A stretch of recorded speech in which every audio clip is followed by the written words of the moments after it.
That's good. Hi, good evening, everybody. So my name is Justine Cuccia. I am the chair of the Battery Park City Committee of Community Board 1, and I welcome you all to this meeting. Thank you for coming in and being here to chat with us tonight and go over some stuff. Let's see if I can take a minute and introduce my co-chair, who's Kathy Gupta. She can wave. And then on our committee, we have, well, first our district manager, of course, is Lucian Reynolds. He is our community board host, as well as I think he's got his own little section. And then we have, I'm going to go in the order that I see them in the panelist list: Betty Kay, Bob Schneck, Eric Flores, Jeff Galloway, Jimmy Sung. I said Kathy. I see Robin Forst and Sarah Cassell. I don't know if anybody else is in attendees. I don't see anybody else that I'm noticing off the bat, but regardless, we have quorum, so we can proceed. Lucian, will you put up the agenda, please? Oh, as he's doing that, let me just remind everybody on the call, we do have some contentious topics. I know that there are people who are frustrated and a little annoyed with what's going on in different places in our neighborhood. And so number one, I want to remind everybody who is an attendee and on our board, of course, too, but they know this. We operate by Robert's rules, which means that I will recognize people to speak. I intend to let everybody who wants to speak. I will ask that you limit what you're saying to try to limit it to 1 or 2 minutes if you've got questions or comments, only because we've got a full agenda, but I will not stop you from talking unless we really are too much. And then I'm also going to ask that people are cordial. I know that we get heated. I am one who is like almost always heated, but we need to be respectful of everybody here. So I will step in if there's any controversy or something going on that way. But also don't be frustrated. The board speaks first and I call on them first, and then I go to the attendee list. So I'm not ignoring you. I will try to make a point of looking to see, and it does pop up on my screen who's raising their hand. So when you want to speak, raise your hand. And with that, we will go forward. Lucian, do you want to just do a quick, oh, we did change up the agenda. So let me say that too. So we will go from, gotta find it. Sorry, here we go. So we're going to start with Lucian, a quick fiscal year 2023 budget response. That'll be real quick comments about Lucian asking us to sign in and giving us a place to go to sign in, to put in our comments. And then we're going to jump right in to the New York Waterway quality of life issues about the loud ferry boats. Next, we're going to talk about the Battery Park City condo buildings check-in and hear from the Homeowners Coalition and the Battery Alliance, and kind of get a sense of where things are, what's going on with the ground rent, and just a general update as to what they're willing to share with us or able to share with us at this point in time. We will also talk about the recent co-op conversion in Battery Park City. I think there's some people on the line who wanted to get some information, and we're also going to talk about it and possibly come up with a resolution. Just holding the Battery Park City Authority's feet to the fire to their promise to try to preserve affordability by stopping the conversions. And I know that, I guess I can jump the gun to say that the Attorney General has approved this co-op conversion. So I think it may be happening, whether we like it or not, but we need it to be the last one. And that's the point of the resolution, but we will hear from everybody and come to terms. Then we'll talk with the Battery Park City Authority and get a kind of an update on the financials, and trying to look about how the Battery Park City and the Joint Purpose Fund goal setting, and maybe a resolution about that, about how we want the community board as well as members of the community to be included on the committee for that. And then we've got bylaws update to talk about for the memorial placement transparency. And then we've got security and Battery Park City Authority report. So with all that, sorry I read it, but I just wanted you to know what order. I would like to turn it over to start with Lucian quickly. Go ahead. Yeah, so I'm going to just give a quick overview, and then at the end of the meeting, Justine, I'll provide more information if there's time. Just that way we can get this out of the way. But the Manhattan Community Board, one, like all 58 other community boards, has a solemn duty to comment on the city budget, the future city budget, fiscal year 23. We're currently in fiscal year 22. One of the things that we had to do is create a list of district needs in the way of elaborating a capital budget needs and expense budget needs. I'm going to put a link in the chat of our budget comment portal for Manhattan Community Board 1. It includes lots of background about the city budget, both capital and expense, and explanations about how either of them work, as well as our requests from last year and a way to add in new ideas for fiscal year 23. Ultimately, these will be voted on by the executive committee this month, and then I will punch those into a special portal with city planning, so they have that information. They can generate a new district needs statement for Community Board 1. So with that, just watch the chat. I'll drop the link in for everyone. And the other thing I'm going to ask is, if you haven't already done so, please sign in for the meeting. There was a Google form that allows us to have your attendance logged. And then you can also opt into our newsletter and lots of other fun stuff. So you'll see links to that into the chat as well. With that, Justine, I hand it back to you. Thanks so much, Lucian. And I am going to jump right into New York Waterway quality of life issues. And I believe, I'm looking, but I can't quite tell. I believe we have Beth Ann Rooney from the Port Authority of New York and New Jersey here. And I would like to introduce her and welcome her to speak today. And so make sure she's either I see her, she's unmuted and in the panelist list. So please, Beth, you're on. Great. Great. Thank you, Justine. And thanks for the opportunity to be here tonight. I'm working on getting my camera up and running so you could see who I am. But I do appreciate the opportunity to be here this evening with you. I know that Mike Lavery from our government relations staff, who's on the line with us, has participated in the past, and I know is in regular contact with Lucian and others. As Justine said, my name is Beth Rooney. I am the Deputy Director for the Port Department of the Port Authority.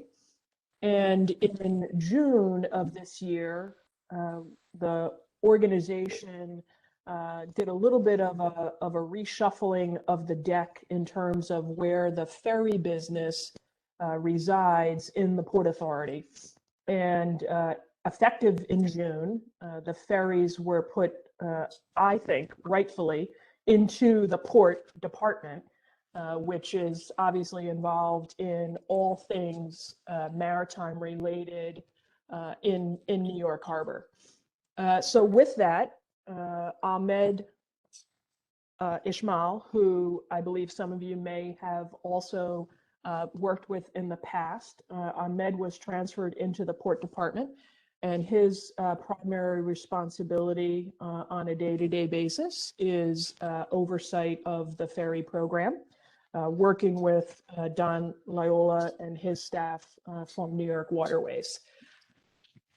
I want to, be clear. I understand that, there is a long history with ferries at the Battery Park or the Brookfield Place terminal. Certainly, things have changed quite a bit over the last 30 odd years that we have had the terminal, and ferries have been coming and going. And many of the residential buildings that are there now were not. And I'm not telling you guys anything that you don't know. But what is important, and you have our commitment from the Port Authority, is that it is vitally important that we be good neighbors. And in being good neighbors, we provide, through our operator, New York Waterways, we provide an essential service to the businesses in the community, for their employees, and to the residents. In doing that, it is important that we identify, and address the community concerns, and to proactively address community concerns. And when we do that, we are a good neighbor.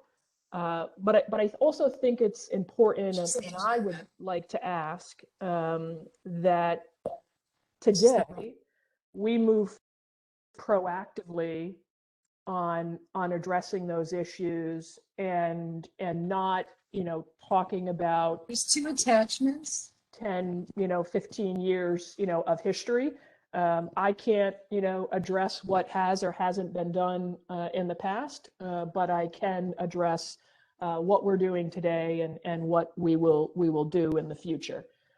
New York Waterways, as you know, is an operator for the Port Authority at the terminal, and has the exclusive right for the commuter ferries. They have a large fleet of vessels that's been operating in the harbor for over 30 years.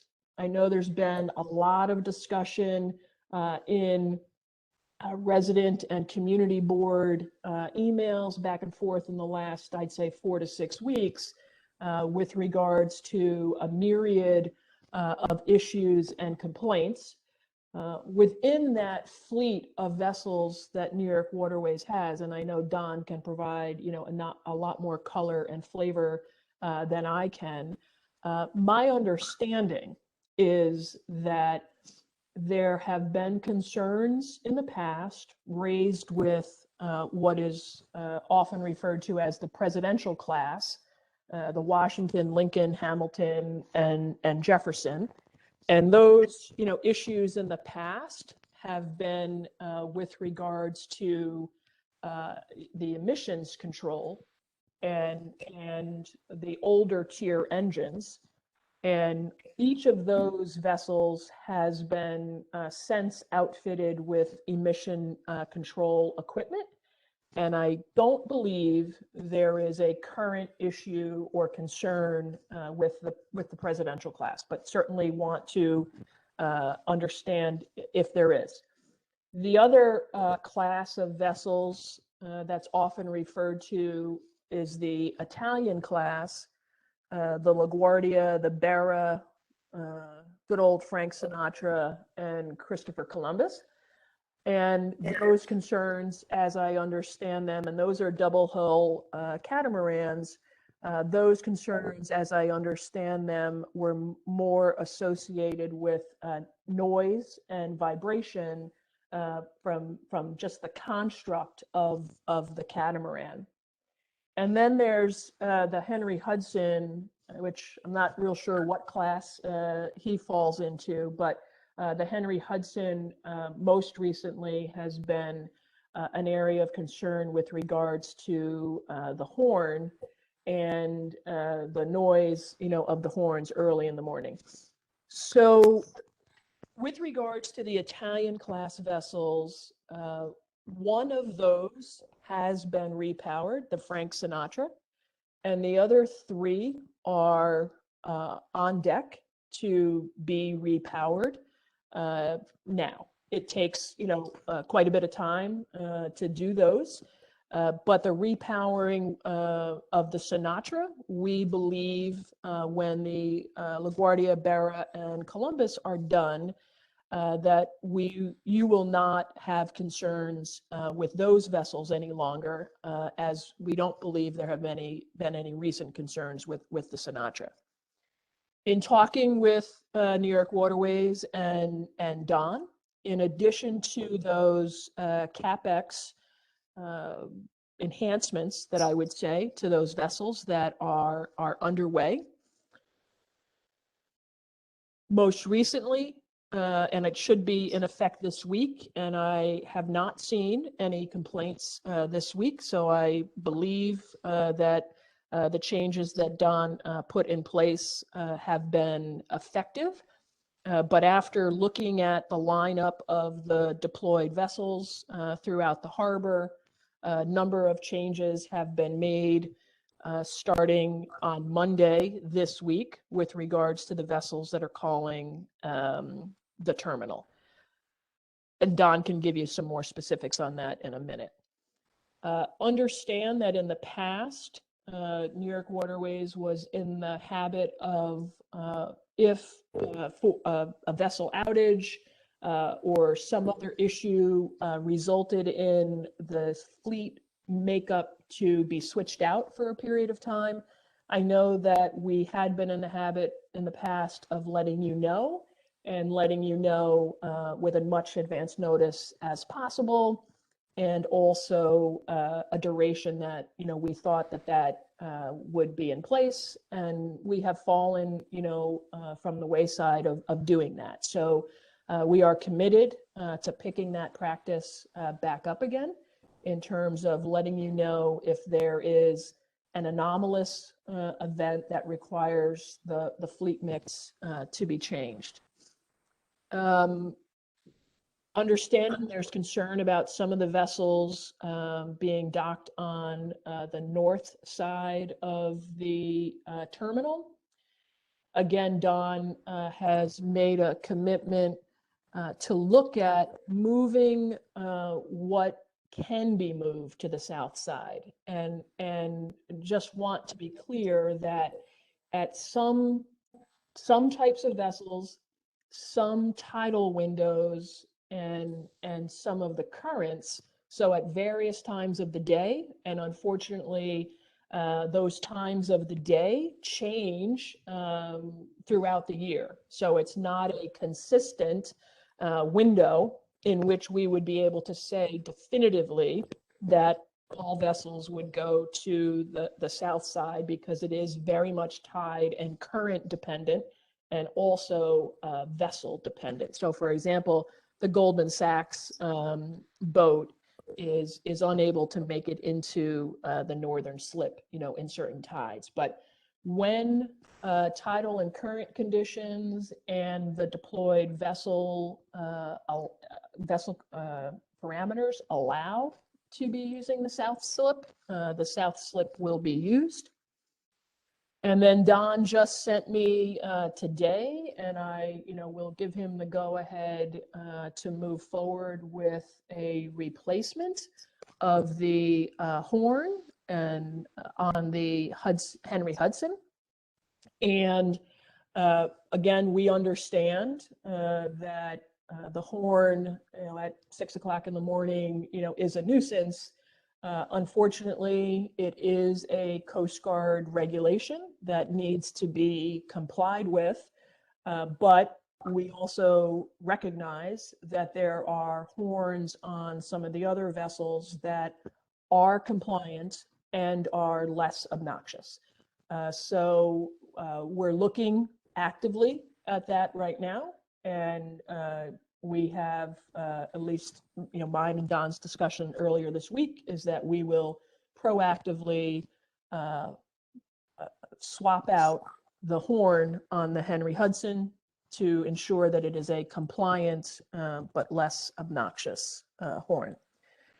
Moving forward, I believe the last time, or at least pre-COVID, when one of my colleagues was presenting to the community board, there was talk about doing an RFP to get a long-term operator for the ferry terminal and ferry service. COVID obviously threw a wrench into that plan.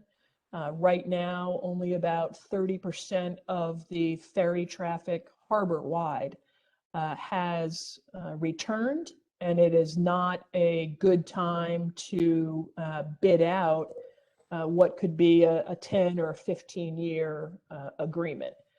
Nonetheless, assuming that in the next 6 to 9 months that more of the commuter traffic into Manhattan returns and more folks return to their offices, we will be putting out an RFP for the long-term operator by this time next year.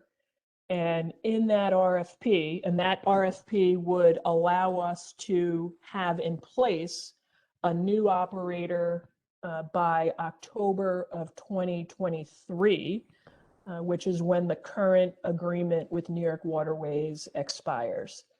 In that RFP, we will be putting in as requirements of the operator a number of good neighbor requirements. Whereas today the agreements with New York Waterways are largely 30 years old and don't have what I call teeth for these types of issues. So we will be putting into the RFP and into the agreement with the operator a number of requirements of the operator that address the tier of the engine of the vessels, which would address the emissions issues. We will be putting requirements in with regards to compliant, but least obnoxious whistles. We will be putting requirements in with regards to ticket sales. If there are any tour operators or tour operations that would take place from the terminal, we understand there's been a long issue as well with regards to ticket scalpers, for lack of a better word, on the streets. So there'll be a series of measures that we would put in the RFP as requirements for any of those tour operators. And in fact, if we are able to, or when we're able to come back and talk about tour operations with, now, somewhere between now and the new agreement, we have a series of layers of protection that we have identified that any of the tour operators who would use the facility would need to comply with regards to ticket sales. So with that, I would just like to ask Don to add any other comments that you might have, and then I think Lucinda perhaps address any questions or comments that the board might have. Thanks, Beth. I really appreciate that. I have just a quick question before we go to Don. Sure. When the emissions controls have been addressed, what does that bring them to? Like, were they tier, and I just don't remember, were they tier 1 before and then they got brought to tier 2? Were they tier 2 to tier 3? Like for the presidential class, for example, and then as you're looking at the tier of the vessel for emissions for the RFP and the good neighbor requirements, which I just love, thank you for that. What tier are you looking to go to, if you know?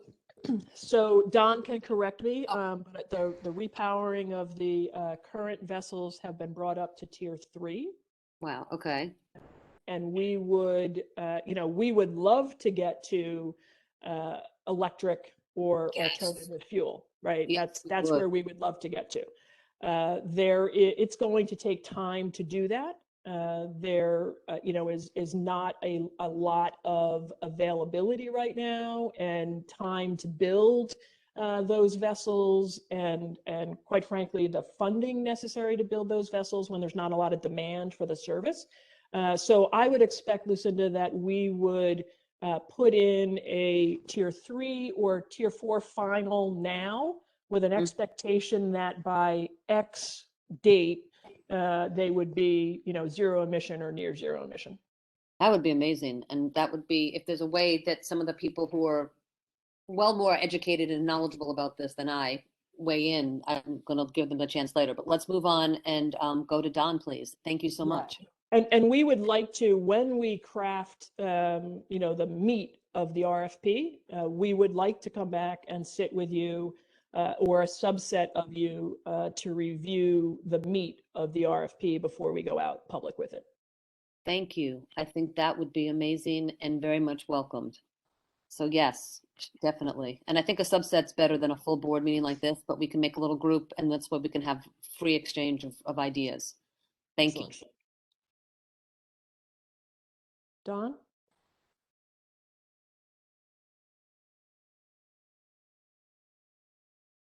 I think you can unmute yourself, Don, because you're a panelist. But if you can't, Lucian, can you unmute him? Sure. Don, I'm searching for your name here. Okay. Connect on my Can you hear me now? Yes. Yes, Don. we can. Thank you. I started by saying thank you for giving me the opportunity to sit and speak with you tonight. I'm a little under the weather, so if you can't hear me, just tell me and I'll try to speak up. And, you know, I've been attending these meetings, I would say, for nearly 30 years, and I'm always happy to do so, and we're always happy to try to resolve some of the problems that you present to me as soon as we can. If not, give you a schedule for when we can. Let me just speak a little bit about the emissions issue. It was not only the president's class, but a large majority of our fleet was outfitted with what they call DOCs, which bring the boats close, if not exactly, to a Tier 3 level of emissions. In addition, we've actually repowered a good portion of our fleet with Tier 3 vessels, and anything that's going to the yard today comes out with a Tier 3. That would be the Sinatra. And just to give you an order of magnitude, it's not really a repower, it's a total rebuild of the boat, and they average nearly $2 million per boat to bring them up to what we think are acceptable standards, not only for us, but for the community. We are working ourselves without the Port Authorities pushing on a hybrid boat that when the boat is actually at the dock, it's running on electric, on a battery power, and then when the boat has left the dock and is making way, it actually switches to a diesel engine. Not perfect, but it does. Right now, the electric power isn't suitable for some of the currents here in the Hudson and East Rivers, but we're working on that, and we actually engaged a firm out in California that was working with us pre-pandemic. Things have slowed down enormously, not only our service, our ridership, but the ability to simply get parts to fix our boats, which I'll just give you an example, is, you know, most recently we needed a head for a Caterpillar engine.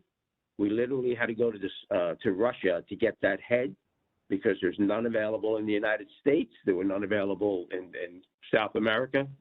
So we're having difficulties in keeping pace with the schedule that I might have shared with you a couple of years ago on the repowers.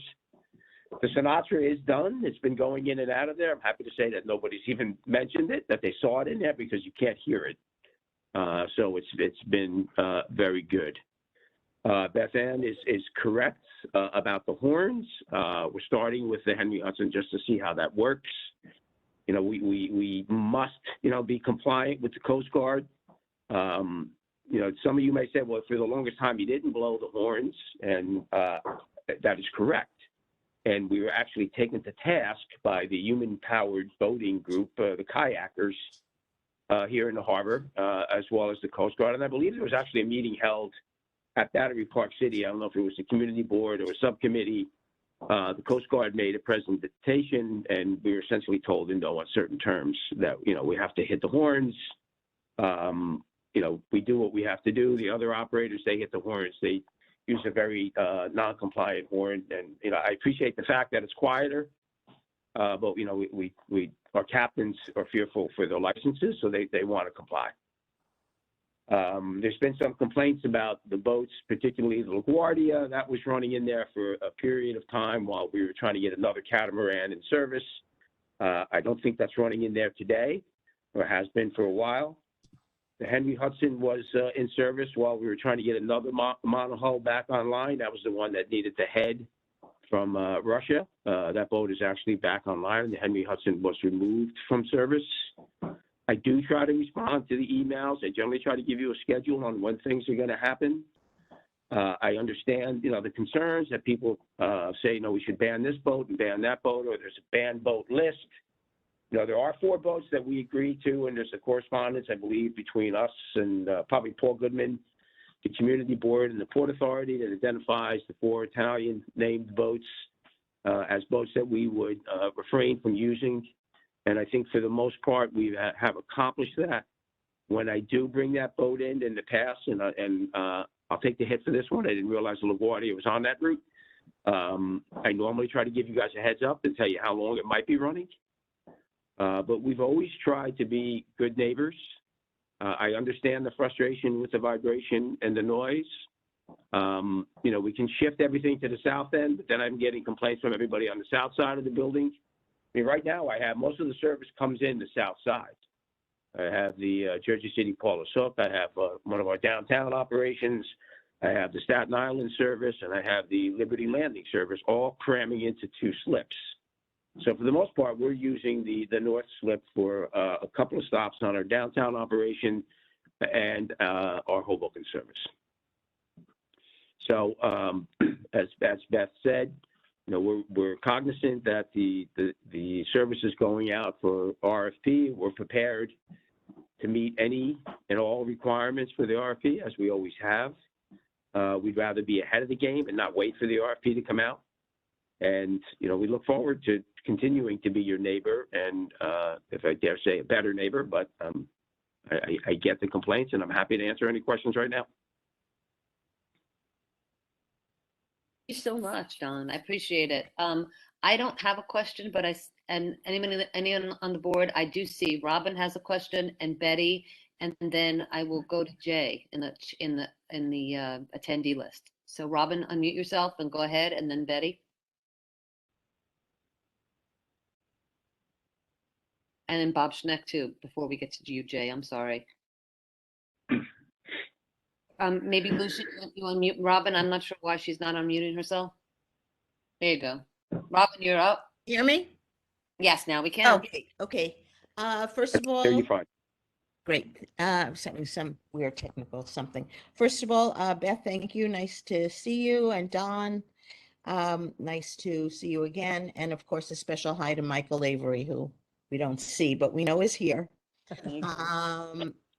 I was gratified to hear the willingness of the Port Authority to involve the community in the RFP process. In fact, I was going to ask if there would be an opportunity to actually meet with your RFP finalists at some point to, you know, really go into nitty-gritty of what the issues have been. Because Beth, I know that you're new in this role, I guess.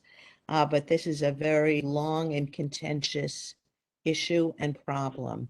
And if there's going to be a whole new fleet or a substantially new fleet, we really need to do everything we can to ensure that we're not confronting the kinds of problems we've confronted daily for the last 5, 10, 15 years. So I put that out. There's one other thing I wanted to mention, which is a little bit off topic, but in the city council, my office had a meeting with the city legislative affairs to talk about the use of electric school buses a couple of years ago. And we were told at the time that they would really love to use electric school buses, but the supply is rather limited. I would use that lesson and ask you to search more widely to see what boats might be available. You know, the market and the environment for electric vehicles is expanding daily, and I suspect that the availability will be expanding daily. So I would ask that you know, make an effort to try to see what might be available. Yeah, because you're well said, Robin, because the demand is there. That's what we want. I mean, we want it for our, you know, Brookfield Place ferry terminal. We want it for all ferry terminals because that will make And by the way, a better place, right? and by the way, the PS on that is that tomorrow the city council is passing legislation on electric school buses. So it was really a very short window, and there was resistance, and maybe it was a lack of knowledge, because it's still new. It's new to so many of us, and you know, even to you in the business at the Port Authority, it's not something you've necessarily had a lot of experience with. So I would strongly support your efforts to see what might be out there. Thank you, If Robin. I can add to that. Sorry, Don, if you just give me a second. You know, we thank you for your comments. Nice to meet you virtually. I like the idea of a meeting with the community board with the finalist or the top, you know, 2 finalists perhaps. So I will take that for action, and you will have our commitment to do that. And I'm going to ask Michael to remind me when the time comes that I did make that commitment. You're absolutely right. The electrification of all sorts of transportation is moving much more quickly now than it was, in the past. And we completed, Ahmed actually had managed the contract to look at alternative energy.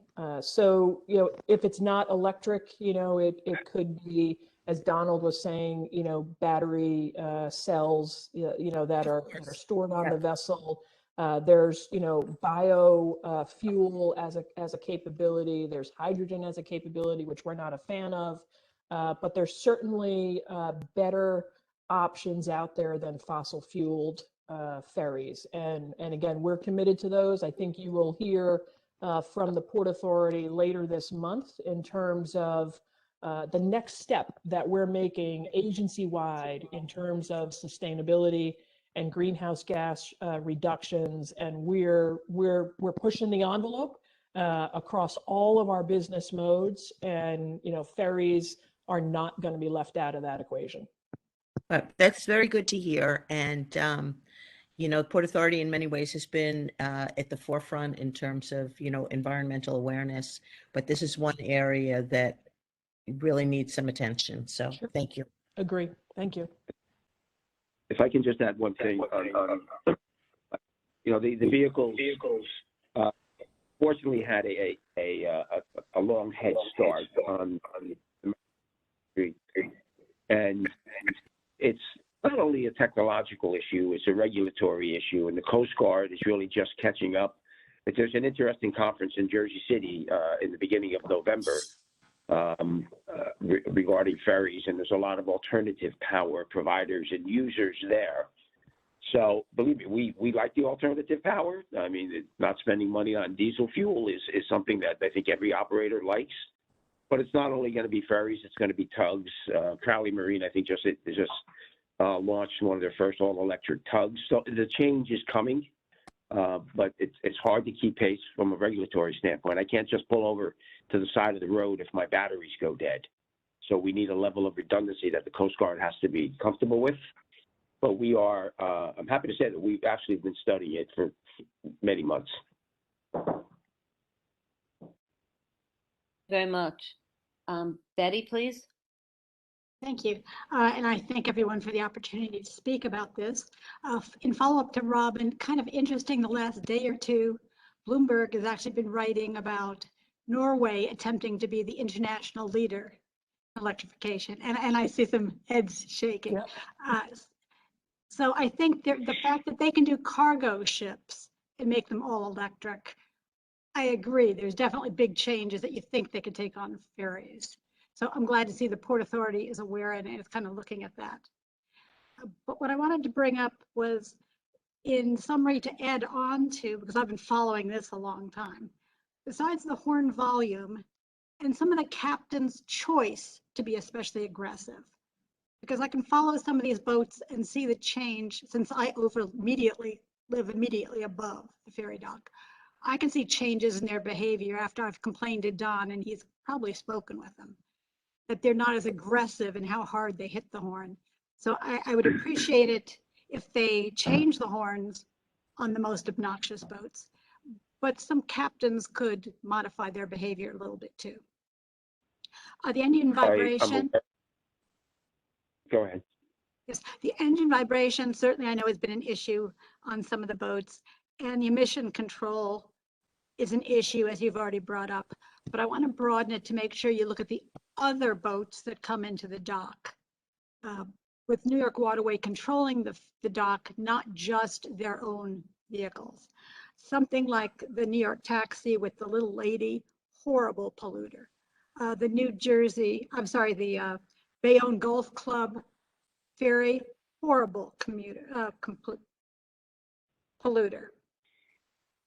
So getting a look at all of the boats that come in, as well as the various they're probably not party boats, they're tourist boats that come in that use their large electrified system of voice announcements that they want their people to hear it from a distance. And again, we have to complain and say, please tell them they can't do these neighborhood-wide announcements to the tourists that they're calling back to their boats. Also, the concern that's been come up multiple times about the wake damage. Because again, as you can see, part of the problem on the north side of the docks is they are doing repair of pylons again. But especially the mono hulls, but some of the others, there have been lots of complaints that we as residents of Battery Park City have to pay to repair those pylons as a limited group of people. And so we do care about the ferries really damaging. And the worst damage is around the ferry dock. So looking at some of the wake of the boats that are allowed in, the ferries that are allowed in, and other boats. So again, I look forward to being able to participate, and I'm very excited to hear about the PDF. So thank you very much. Thank you so much, Betty. Those were all great points. Yeah. Any Betty, Justine, if I can, Betty, thank Yeah. you for those comments. I would love to follow up with you offline if I could about those other boats, just to get a little more context. And then, with regards to the wake damage, certainly, I mean, that it is an issue around the harbor, and something that is, again, very concerning to the Port Authority. These, piers and seawalls, are many, many years old. And as we have cleaned up the harbor, and the water, and I think, we all appreciate that the water is able to be used now, more for recreational activities, and the quality of the water has improved. And unfortunately, with improved water quality, the critters survive longer and eat, the piles and the, pile caps and things like that. So unfortunately, we've created, some of our own problems, as well by cleaning up. But points well taken. We will, certainly look at, current practices with regards to wake, and investigate, what, if anything, could be done there. Thank you. And again, other issues that have come up in the past, the horns are of no value to people who have hearing impairments. So we know there are other ways of alerting people. And as far as the kayakers, they're not even supposed to be in that area. So it's illegal for them to even be there. So it's hard to take their complaints as the most serious ones. But again, if any of them are deaf, they'd be in big trouble anyway. Yeah. And I'd be very happy to hear from Don and also Port Authority. If there's any assistance we can give about regulatory changes that would bring some of these about with the Coast Guard, we'd love to help with that. We have, and I think the Port Authority along with us has looked into a modification of the regulation, and that needs to take place in Washington. I think that would, and I think the congressman is Nadler for this Yes. neighborhood. That would really need to be a little bit of an effort on his part to get the Coast Guard to pay attention. I don't disagree that the kayaks are a nuisance. They're not supposed to be within 200 feet of the terminal or more. They really shouldn't be down there at all. You can use lights, but the lights need to be in conjunction with a horn under certain circumstances. We're very cognizant of the horns. I do reprimand the captains. There's a duration of blast that they're supposed to do. I think once I remind them what's going on, they shorten that, and I think you've noticed that. But we're on it, and any help we can get to modify the horns, and they don't only impact Battery Park City. They impact the buildings on the East River, the buildings up north and on the Hudson River, and it's a complaint that we deal with everywhere we go. But I can't get relief if the Coast Guard doesn't change the regulation. They're not going to grant it individually. But we're happy to work with you on that. Great, because we can get back to Representative Nadler about some of the looking for an urban exception. Thank you. Yeah, that would be great. I don't know if And then, Hannah's on the call. She's not. but go ahead. No, I was just gonna say a little bit about the wakes. You're right, because as the boats slow down, whether it's a catamaran or the monohull, they actually push more water, right? So when they're on plane and they're coming across and coming down the river, they're not really throwing the wakes. As soon as they really start to throttle back right around Stuyvesant High School. And so that's when the wakes get a little bit larger. We're aware of it. So we we're starting to tank test some different hull designs to see if we can reduce that, because that too is a universal problem. As Beth said, we have the same problem in the piers that we have on our property. So. Thank you. That's great. Thank you so much. And I want to call, I see that Bob put his hand down, so I'm going to call on Jay. So would you unmute Jay from the attendee list, Lucian? Hey Jay, you're unmuted. Hi guys, thanks for the meeting. Thanks for Justine, Beth, and Don and the committee. And when we talk about the horn, not only the Hudson, the Henry Hudson, and actually there's another boat just coming in today and yesterday. We couldn't get a name, but we finally got a name today. It's called a Robert Fulton or something like that. It's Right, horn but they're all the Robert Fulton. They're all the same class. The Robert Fulton, the Henry Hudson, the Garden State, the Empire State. There's 4 boats that were built by a yard up in Massachusetts, so they're all very similar. Right, but the Henry Hudson and the Robert, they have extremely long horn. And we just got a couple of complaints today from the building, and their people got blasted out from their bed. So if you can please take a look into that also, that'd be great. And going back to the history of this issue, I've been living here for the last 10 years. As far as I am concerned, or I can remember, I've been coming to these meetings for the last 10 years. We've been talking about the same issue, the same boats, same thing all over and over, just history repeating itself. We surely definitely appreciate people keep coming, keep talking about the same issue, but the committee and Beth mentioned that we gotta have a solution. Otherwise, we just keep talking about this nonstop. And for those 4 boats that Don mentioned, is the LaGuardia, the Bearer, I think it's the Washington and the Lincoln. Those 4 vessels have the most horrible engine noise, not only the emission. And that probably didn't come to the earlier meetings. So when these 4 boats come around, we can feel the vibration on our windows, and we can feel the vibration inside our apartment. I hope so.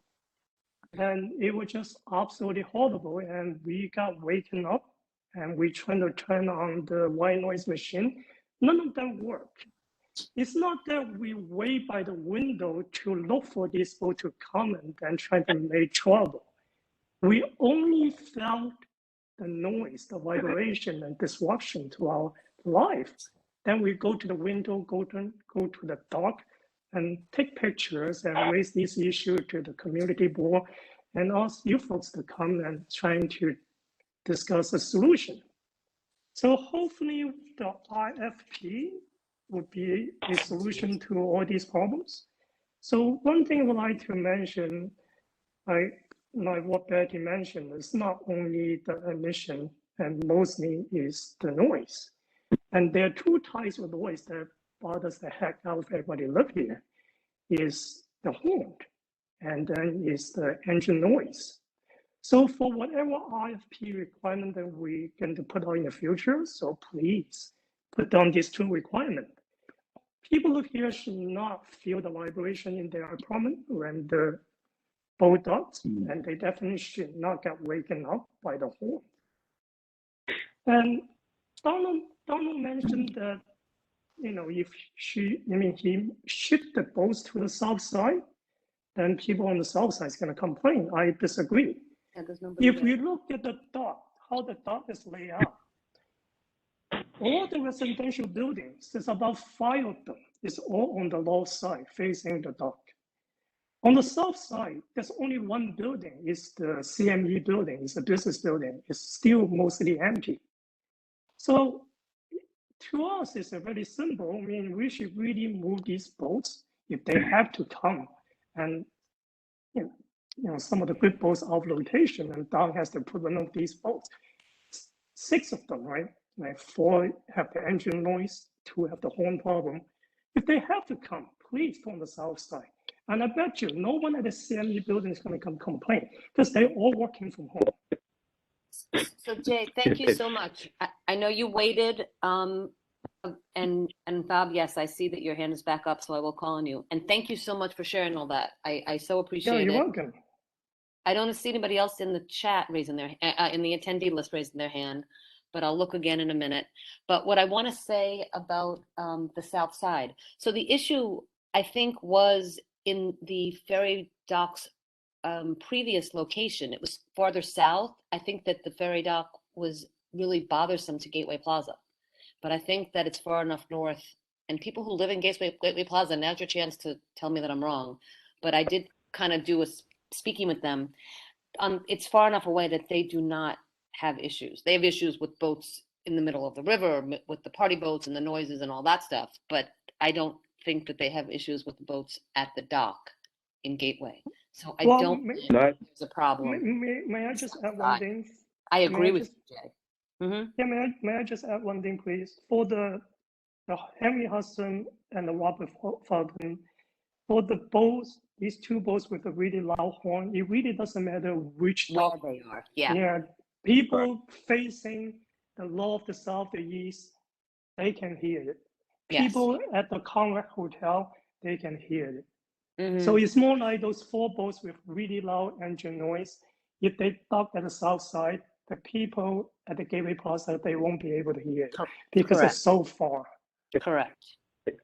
I just need to address the south side issue. So when the new terminal opened up and we started using all the slips in the building, we did receive a lot of complaints from the south side. In fact, we actually went inside their apartments and tested the decibel levels on the side. They were the first to complain, and we actually went inside. We did sound tests and tried to resolve, and that's what kind of led to the redesign of some of the hulls and the mufflers on the Goldman Sachs boats. So they were first. We did receive a complaint, I'm going to say maybe within the last couple of months from somebody in Gateway, but you are much closer on the north side. There's no 2 ways about it. And Jay, I just want to talk about a little bit about the boats that you said were on the list. The 4 boats that we initially agreed to refrain from using were the Italian catamarans. You asked that we take out, I guess it's the Lincoln or the Washington. I added those to the list. We don't really use those there as well. So I've eliminated about 1/6 of our fleet from being able to use Battery Park City and Brookfield. And if I could add more, if there's offensive boats, we try to keep them off. Right now, we only really have 15 boats that are operating. Obviously, it's a cost issue, but as well as, we're prepping boats to be repowered. So it doesn't make sense for us to bring them back online and get them inspected just to take them off again. Mm-hmm. But aware of it, and I think you know that if you call me about those particular President boats, I try to get them off the service immediately. So, but we have listened to you and expanded that list beyond the original 4 that we refrained from using. So Don, just so I'm clear, and I see Betty was shaking her head. Sarah Cassell sent me a text saying, no, we hear it in Gateway Plaza. It's just not deafening. So I misspoke, but so, okay. So I'm happy for that, or whatever, happy to take back what I just said. No. I do want to call on Bob Schneck and let him speak. But before I do, just the President boats and then which are the other ones that you've eliminated from Battery Park City? There are 4 what are called Allen class catamarans. They're double-deck catamarans. They happen to have Italian names. We have other double-deck catamarans, but so those 4, the Sinatra, Columbus, Berra, and LaGuardia. Sinatra's been repowered. It actually has been operating there every weekend, and we haven't heard any complaints. The other 2, and Jay, remind me, I think it was the Lincoln and the Washington that you asked. We right? Yeah, it's the LaGuardia, the Barrett, the Lincoln, and the Washington. Actually, the Lincoln and the Washington are the worst. And when we first made the complaint, we felt like there's a helicopter landing in front of our building. That was that bad. Well, I think you want to add Henry Hudson to that list, correct? Well, the Henry Be- Hudson because and the the Robert is just a I, horn. The people did not really I, complain. Sorry, by the way, it's not just me complaining. I'm just talking collectively for a lot of people in our building and the building right next to us. right, but I think with those boats, the issue is the horn. So I think I can address that in a different manner. I mean, I can't, at this point, I can't take 8 boats out of my fleet when I'm only, that's almost, it's more than half of what we're operating. So, you know, we're happy to try to limit their use. I think that the complaints I got about the Henry Hudson were primarily the horn, and I know who the captain is. He's by the book, so he's really he's doing it for the full duration. So I think we we'll spoke to him. Yeah, we'll come back to you and we'll give you a time frame in terms of what it'll take to change out the horn. And you know, but you know, we would agree, you know, based on you know it being a horn issue rather than engine noise and vibration, that we not take those out of service or limit those. We just focus on the problem being the horn. And again, we're committed to doing that, and we'll come back to you. You know, Don, reasonable, you know, by this time next week to have a time frame for when that could be completed? I've already ordered the horns, Excellent. so they were ordered right after we spoke. Excellent. So I don't know what, you know, given the logistics, you can tell me better about logistics, but I don't know when they'll arrive, but they've been ordered. Okay, so I want to move on and get Bob Schneck talking, and because the time I allotted for this is over, but I'm getting a side chat that there are people who can't log into the meeting. Lucian, I'm going to send them with difficulty because I'm trying to double multitask. Send them the link again, but I don't know why they can't get into WebEx. If they can't get in, they can't speak. So I'm hearing that Corinne, you're on here and you're hearing me. But I see I see 2 call-in users, 3 call-in users. Perfect. That they've raised their hands. That's excellent. But let's do Bob Schneck first, and then the 3 people in the chat, and then I want to shut it down because we've got a lot of other things to talk about. Okay, so Bob, go ahead. Okay, if I'm on, I wanted to say You're on. I'm sorry I skipped you. I have a bunch of points to make as usual, but I think they're valuable. I've been living in Battery Park City for 33 years, like New York Waterways, and I think I've thought from the beginning that the harbor is a wonderful opportunity for New York City, for tourists, for commuters, for transit, and even in terms of jobs and economy, the redevelopment of New York Harbor as a harbor is a really great opportunity that really will have some resiliency benefits. It is true that COVID has set everything in the city back 2 to 3 years at least, and it's a terrible loss. The advantage is it gives us lots of time to rethink how to build back better, and I think I intend to offer a couple of ideas for how to build back better. And I think that one of the things that's happened is that there's been some really good development time for boats and batteries for Norway, and also for the San Francisco harbor, and also Vancouver, Canada, where there's pretty robust ferry development companies that I've noticed. And I think what I think I see is that we're going to be at least 2 years out for the rebuilding and replacement of some of these boats. And so part of what I want to talk about is the replanning for building back better.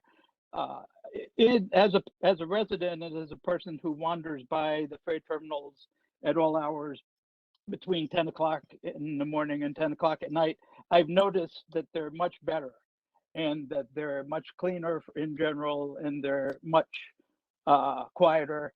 But I also think that there's a lot of improvement that could be had, and I want to thank New York Waterways for stepping up and for changing its attitude toward working with the community. But you're not the only company. And so what we really have to do is find a way to bring everyone together so that everyone has a comparable standard to reach up to, and everyone, what we want to do is build something that takes advantage. If there is going to be a significant infrastructure legislation financial opportunity, it's possible for ferries to get involved with the economics of that. And we want to work with government entities to make that as easy and possible as we can, especially with regards to resiliency, because it is true that it really is extremely wasteful to operate in terms of kerosene and pollution, in terms of noise, and in terms of distress. We can do better. The fact that everything slowed down and you can't even get parts for the old machines, it's time to replace them. And maybe the fact that you can't get the parts is a sign that we have to come up with a replacement plan for all the ferries in the harbor, and we have to work with government, especially local government, to make these kinds of things possible. So I just wanted to say that I did notice my favorite boat of the bunch. I watch them all. I've noticed there's one called the Jersey that comes in and out. They seem to be exceptionally smooth. They don't seem to make much noise. And in fact, sometimes I don't even hear them. Even when they're against the pier, they don't seem to gun very much. And they also are silent as they're parked, which is unusual. One boat's compared to another. And the Jersey seems to be, at least as far as I can see, any black smoke emission free. So I think that it's really important to bring New York Waterways and their attitude more generally into all the operators, and to work with the city on that. And in the same way we have a local law 97 for buildings, we should have a local law 97 for ferries and the electrification of them. So the New York City itself should begin participating with a plan toward how we can take all these boats and how we can really improve the harbor and how we can rebuild it, including redoing some manufacturing. So I think that what we should be working on is a harbor level timeline and budget with phases for electrification of boats. And I think that we should kind of work toward legislation and toward that end. I think that batteries, I'm sure, it's an amazing thing that Elon Musk in the next week or two is supposed to be announcing million-mile batteries for cars. And if it's possible to have million-mile batteries for cars, it's possible to have them for ferries. So I think that that's a real opportunity, and we should, and over the next 2 to 3 years, we should be developing the capabilities of the ferry system of New York Harbor, making it better and making it more absolutely resilient. So those are the major points I wanted to make. Do they make sense? Certainly Bob, to me they did. Yep. Yeah, you. Bob, I can tell you from the Port Authority, they make complete sense, and they resonate, with the Port Department, quite a bit. And it is not just in commercial cargo transportation, but in the ferry business that we are looking to. And I think that is one of the benefits of having moved the ferry business into the Port Department, where we have a lot more resources, we have a lot more reach, we have a lot more connection, we have a lot more funding, albeit relative, to pay attention to these types of issues. So resiliency, sustainability, electrification, port-wide plans, very much part and parcel of what the Port Department does day in and day out, and New York City Economic Development Corporation and the New York City ferry system very much needs to be a part of this conversation. We have a regular meeting with them on ferry and other intra-borough or interborough transportation. So yeah, you're right on the mark, and completely agree that we need to come up with a standard. And I think you're going to see more of that coming out in the not too distant future. So thank you for your comments. Again, something that, I'd like to continue to have myself and my staff, to work with you and continue to speak with you about. Yeah, no, Beth, I thank just you. wanted And to make, could I just add the comment that I work pretty closely with NYSERDA, and you didn't mention them. NYSERDA, it does energy development. And Yep. so I've always thought that it's possible to do a lot better with the ferry terminals themselves and with the turnaround for hybrids or charging battery-driven kinds of boats. So there's a lot of electrical kind of work that goes on there. So that's where Yep, I'd like NYSERDA, to engage NYSERDA, DEC, EPA, so Coast Beth, Guard, others all need to be a part of the equation for sure. I think we've got our working, like- thank you, Bob. And I think we've got our working committee set up with, at least from the community board, I think we've got Bob, we've got Betty Kay, and we've got Robin Forst if she wants to do it, as people who would, I think, be very knowledgeable, and then plus the community. I've got some people in the chat. So guys, I see 4 people listed in the chat to speak. I'm going to really ask you to keep it to a minute if you can. I'm not going to shut anybody up or click, turn anybody off, but I need to move on. The agenda is getting long. So I want you to go quick and don't repeat what's been said before. But I also want to state, Beth, and when we do this for the RFP, and then also once you come up with your 2 people or 2 entities that have, your 2 top candidates, again, the working group could get put in. I think the Battery Park City Neighbors Association, who I'm assuming, I know Corinne's part of it, and I'm assuming the 3 other callers are part of it as well. They all would want to have a seat at the table. So I think, we'll work together to figure it out. And I thank you. I thank you so much for your forward-looking approach. All right, so let's go with Corinne first. So you have to unmute her. Corinne, keep it short and sweet because I really need to get to the next thing. Go Okay, ahead. hi everybody. This is Corinne Cohen. I'm a tenant of Two River Terrace. I haven't been listening that closely because I have 2 screaming children in the bathtub.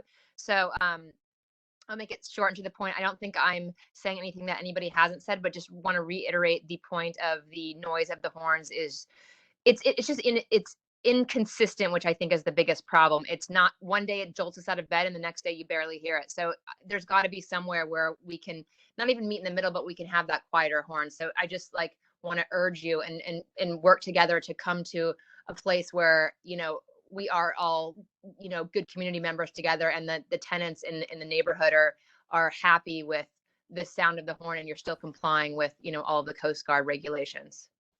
That's it. Thank you.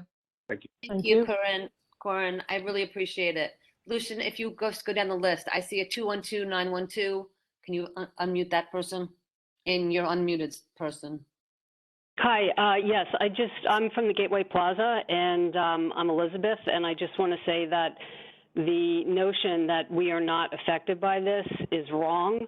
Okay. We've been involved with this since 2006, when Paul Goodman was running New York Waterway, and he was the one that admitted the Italian line engines were a problem.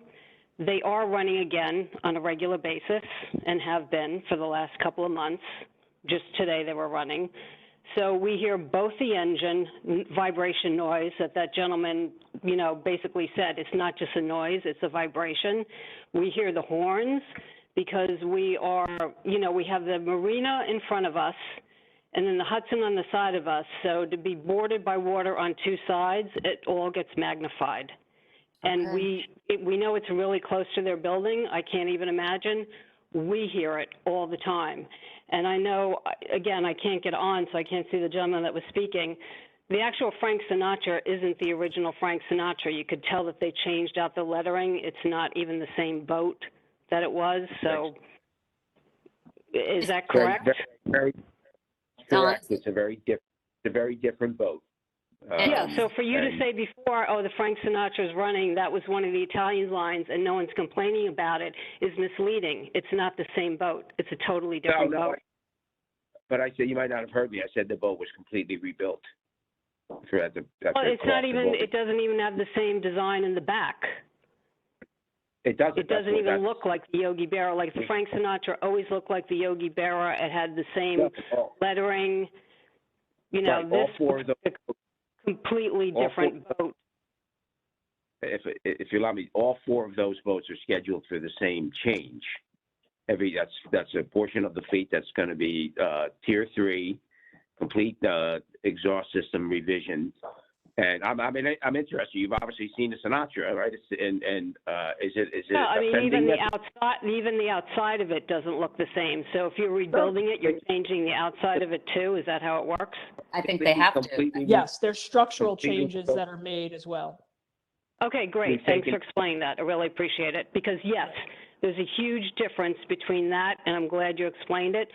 Huge difference between the Christopher Columbus, you know, the Yogi Berra, and the other. And the other couple of things that Betty brought up, which I thought was great, that still happens now, is especially for us right here, they end up waiting in queue right along the seawall.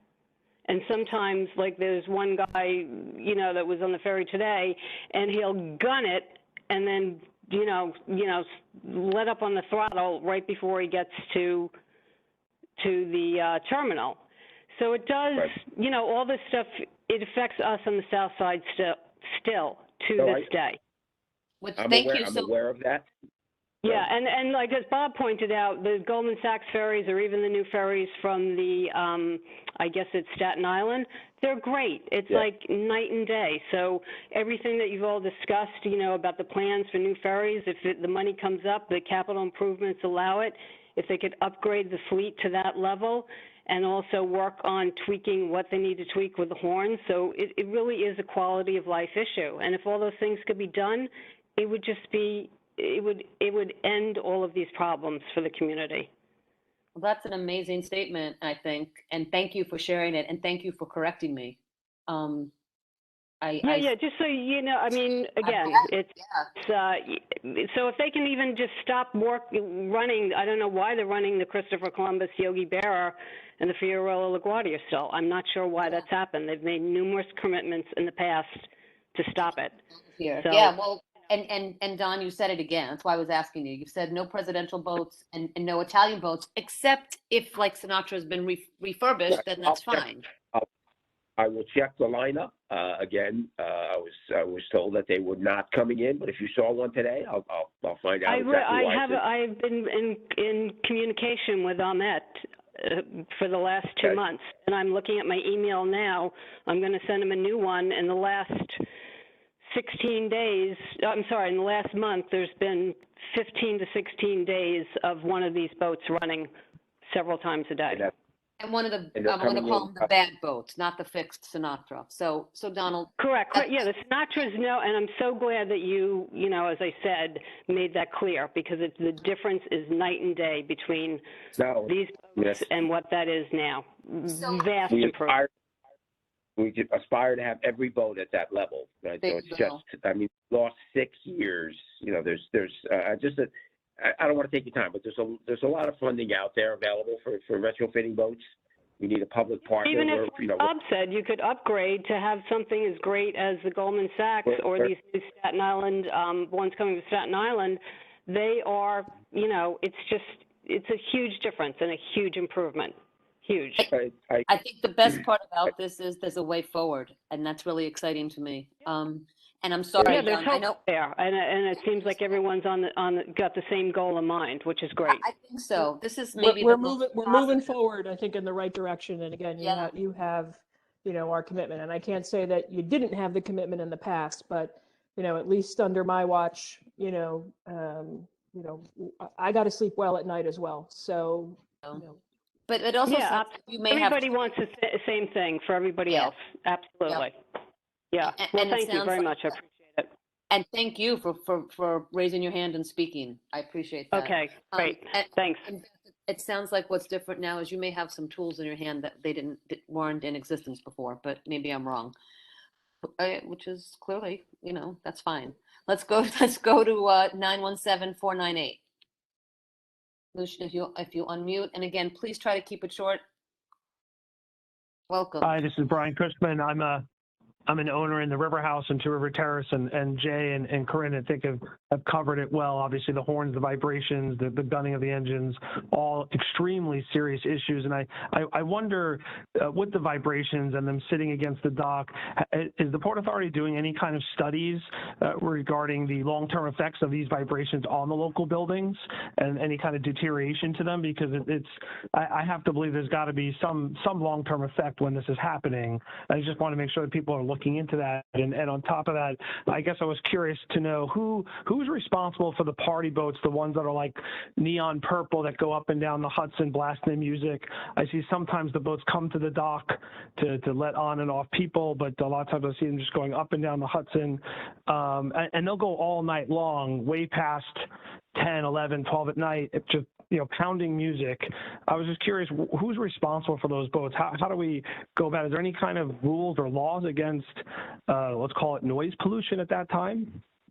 Let me address it. There are boats that dock at Brookfield. There may be an occasional wedding boat or something like that comes in there. These are regular. These are not occasional. These are happening all the time. They don't dock at Brookfield. You're talking about what are Circle Line boats, Empire Cruises, Marco Polo cruises. They come out of Brooklyn. They come out of the East River. They come out of 81 and 84 up north. We don't run that type of boat, but there's probably a dozen or more different operators that run those boats. We manage actually some facilities that they dock at, but we have strict rules. For example, if you were coming to one of our facilities on the East River, you have to shut your music off within 10 blocks of that facility, so that if they are coming into the dock, it's a difficult thing to regulate on the water. I agree with you 100%. I live on the water in Hoboken, and it'll knock you right out of your sleep. I don't know how that gets addressed. There's no actual rules that exist for as far as noise pollution at any time of day that they could operate there. Go ahead, I'm sure there's an EPA. I'm sure there's a New York City EPA decibel level rule that, if they went out and checked every boat, they'd probably be exceeding it. I only say that because I'm not throwing them under the bus. I don't operate those type of boats, but I know where they come out of. And they come out of up north, East River, Brooklyn, as far away as Flushing, by Shea Stadium. And everybody, you're in the unfortunate spot where everybody wants to go to the statue. So they're always going past you, or they're down below the battery. I think there's got to be a universal.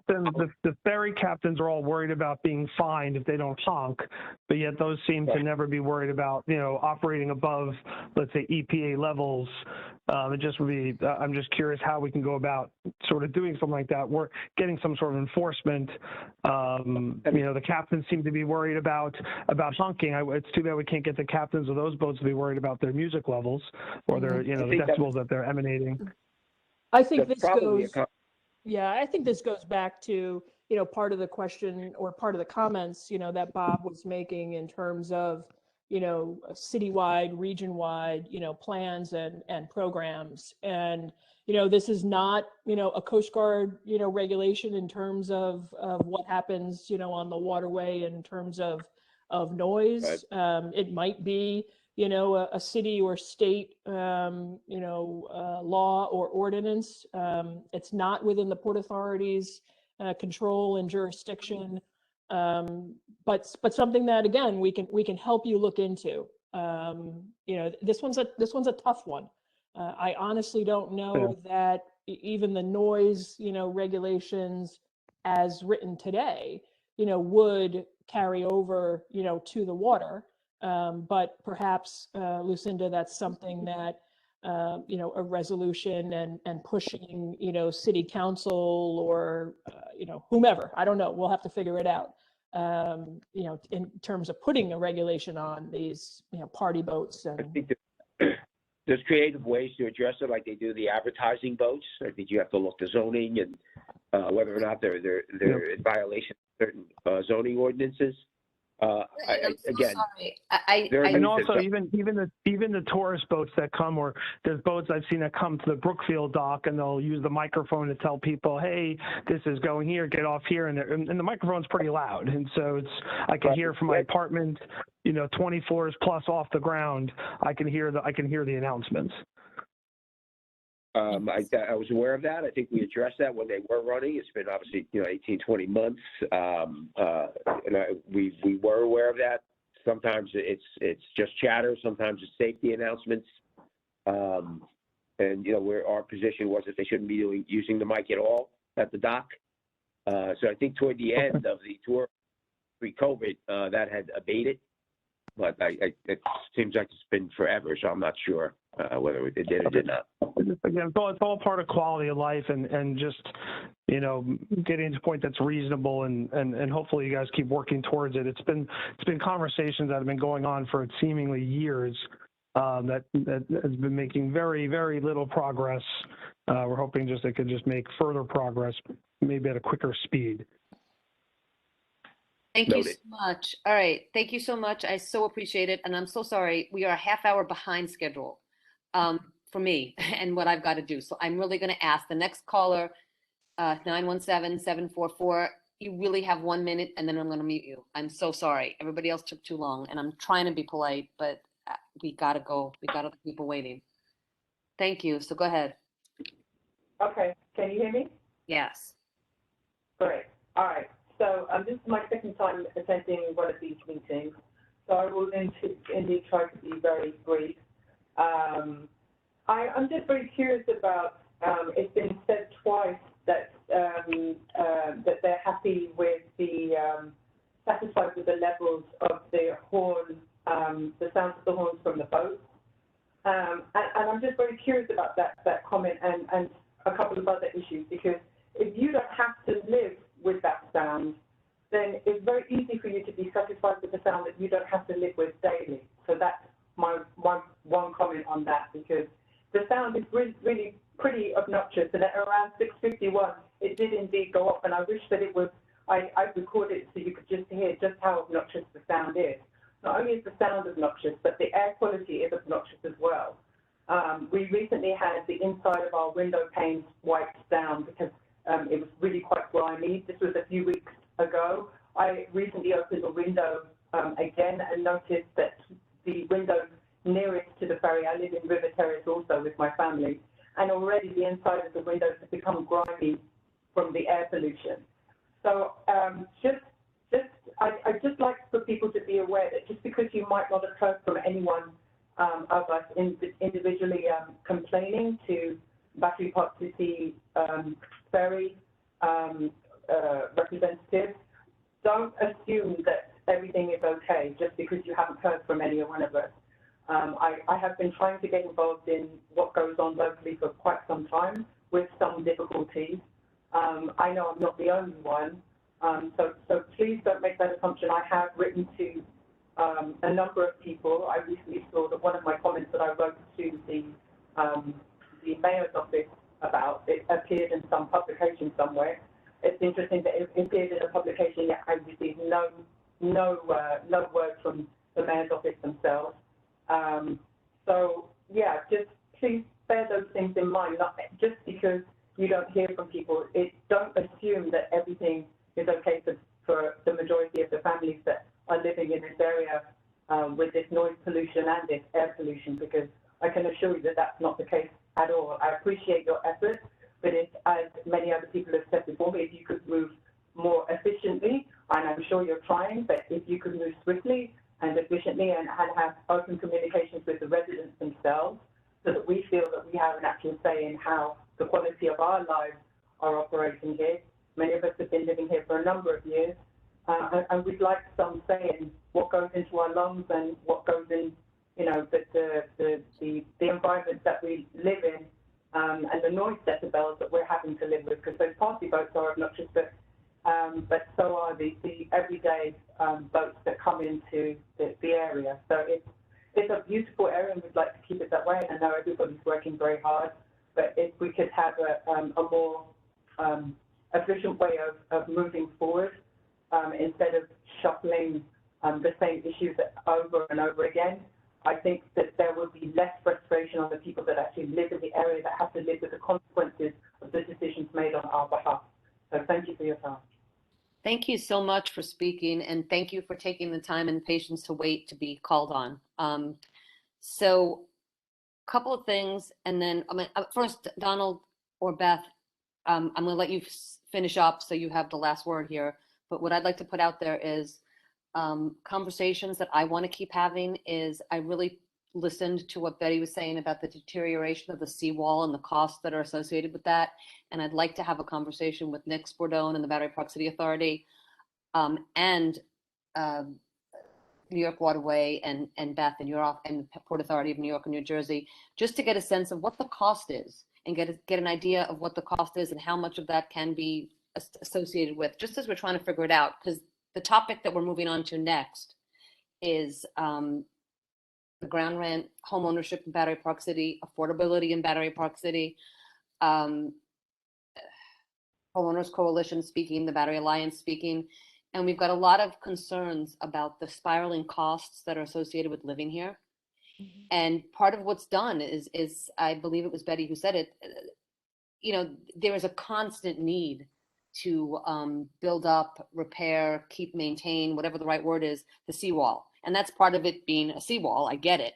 But I think there's also wear and tear that's associated with the ferry terminal and everything else. And these are all things that are important and of concern, and fixing and addressing some pieces of this with the boats and the revving of the engines and all that will certainly help a quality of life, but it also will help maybe alleviate some of the deterioration of the seawalls. So it's a conversation for another night.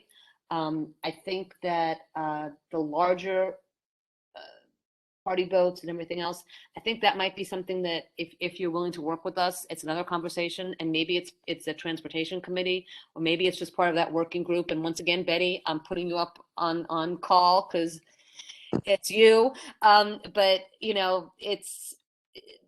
it's important, and it impacts us here in Battery Park City, but it impacts every place in Manhattan that's along the water because we are an island. Anyway, thank you. Any last words, Beth or Donald or Michael or anybody? No, I just want to say, look, we've spent an hour and a half on this topic. It clearly, is of utmost importance to you, the residents and the community. There's no way that any organization would dedicate an hour and a half to something that wasn't. So, you have the Port Authority's commitment. There are a number of follow-up conversations that we'll have. I'll look to Mike and to help me out in terms of the logistics and the process of going forward, recognizing that you all have daytime jobs as well. So we'll get stuff moving. We got to look at the vibrations. We got to look at regulatory changes. We got to look at the horns. The biggest thing is the horns. I think that's what I'm hearing from people. But go ahead. Yep. No, and we're going to look at it all. So lots of follow up coming out of this meeting. And again, you have our commitment. I know that Don, is, sometimes operating with, one hand behind his back and blindfolded. But, I know he's, committed to being a good neighbor as well. And I think you'll see from the actions, that are underway now, that is the case. So again, thank you for the opportunity to be here. We look forward, to continued, constructive dialogue and collaboration. Thank you so much. And thank you for taking an hour and a half of your evening. I appreciate it, all of you. All right. All right. Stay well, everyone. Thank you. Take care. I fear we will be talking. Take care. All right. Thank And you. Go ahead, Donald. Thank you. No, I was just going to say good evening, thank you, and we share the Port Authority's commitment, and we're happy to work with you on a micro level, show you some of the technology we think solves a lot of these problems. I so think that if we would can be part of these committees, we're happy to do that. Thank you so much. Yeah, Betty, let's talk about it and get this going, because I think it's important, and I think the education on our part is helpful, but we want to be involved on a micro level. I think it matters. Should be. So, thank you so much. Should be. Okay. Yes, Good evening. and I will look into it for the Transportation Committee. And also don't forget Graham Burchell, who is very knowledgeable in this area. Yes. Is he? I didn't see him here. I was looking for him. No, I did not see him either.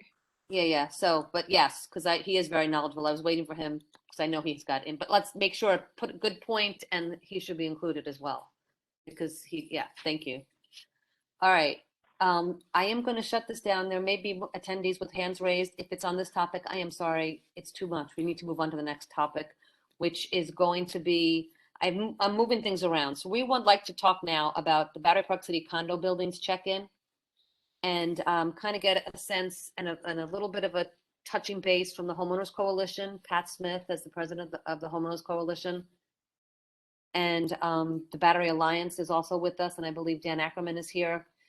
And just get a sense from them as to where things are going with the ground rent negotiations and what they've got to say about that and what they're willing to share.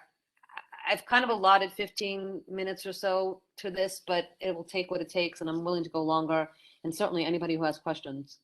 So I'm going to go to Pat first because I think he's here. And if Pat and Dan are here. Perfect. So I'll move them over. Perfect. Thank you. Yeah. So I see you, Dan Ackerman, and so moving you over, and I saw Pat Smith, and I'm going to move you, Pat. So I appreciate it, and I see you've got Nick Spordone in here too. yeah. And I know, so it's a little bit fluid as far as I'm concerned, because I'd like to hear what the Homeowners Coalition and the Battery Alliance have to say. The other, like down and lower on the agenda items, are talking about the Battery Park City Authority financials and talking about the joint purpose fund. So if that flows into it, I'm willing to move things around because they're all together. And then after that, we'd go to the co-op conversion. But go ahead. So Pat, you first, I think. And I believe you're unmuted, but I can't see. No, you're not. So unmute yourself, or there you go. Now I can hear you. There we go. Pat, I There muted we go. you. Thank you. And thank you Okay. for being patient 40 minutes after I said we would start. Well, thank you, Justine. Thank you, members of the committee. And thank you for Lucian for keeping this whole thing flowing. So the Battery Park City Homeowners Coalition, this is the presidents of the 18 residential condos in Battery Park City. So these presidents are obviously elected by the unit owners. Presidents come together. They elect a board, which is the negotiating committee of the coalition. And the board, to its great disgrace, elected me the president. So here I am. But we are negotiating now with the Battery Park City Authority.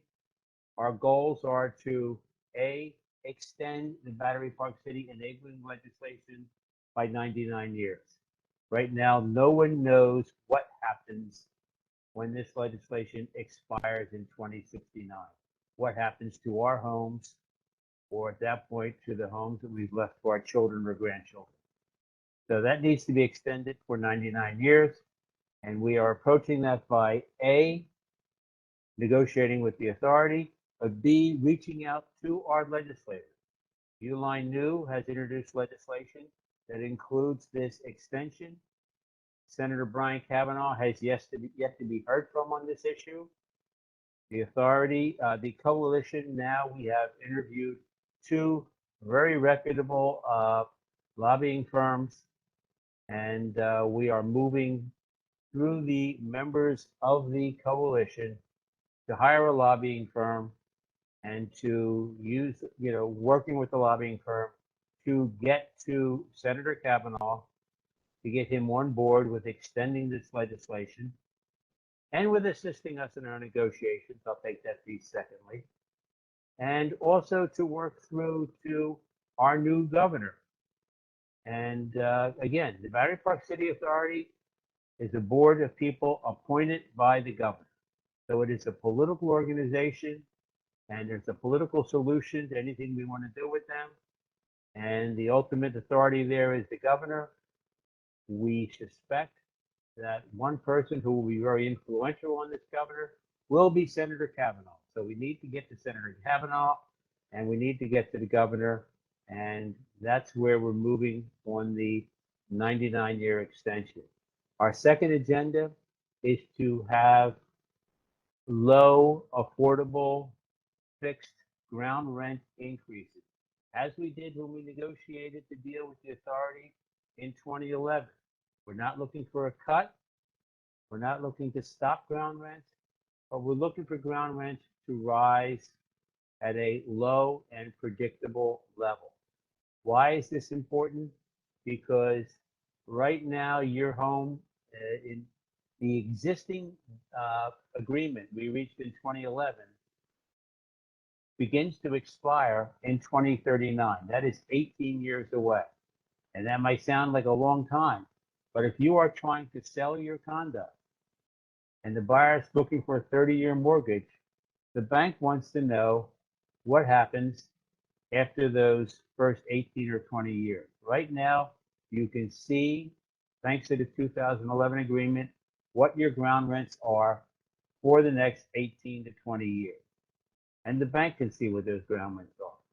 But once that deal expires, starting in 2039 for some buildings, the ground rents go to 6% of the fair market value of the ground on which the building is built.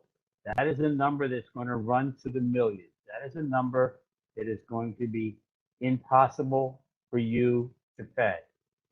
And it's also going to be a number that will drive the banks to refuse to grant mortgages. So this is why we need to move on this now. We need to establish ground rents that will rise by a very low annual increase, and we know what that increase will be forever.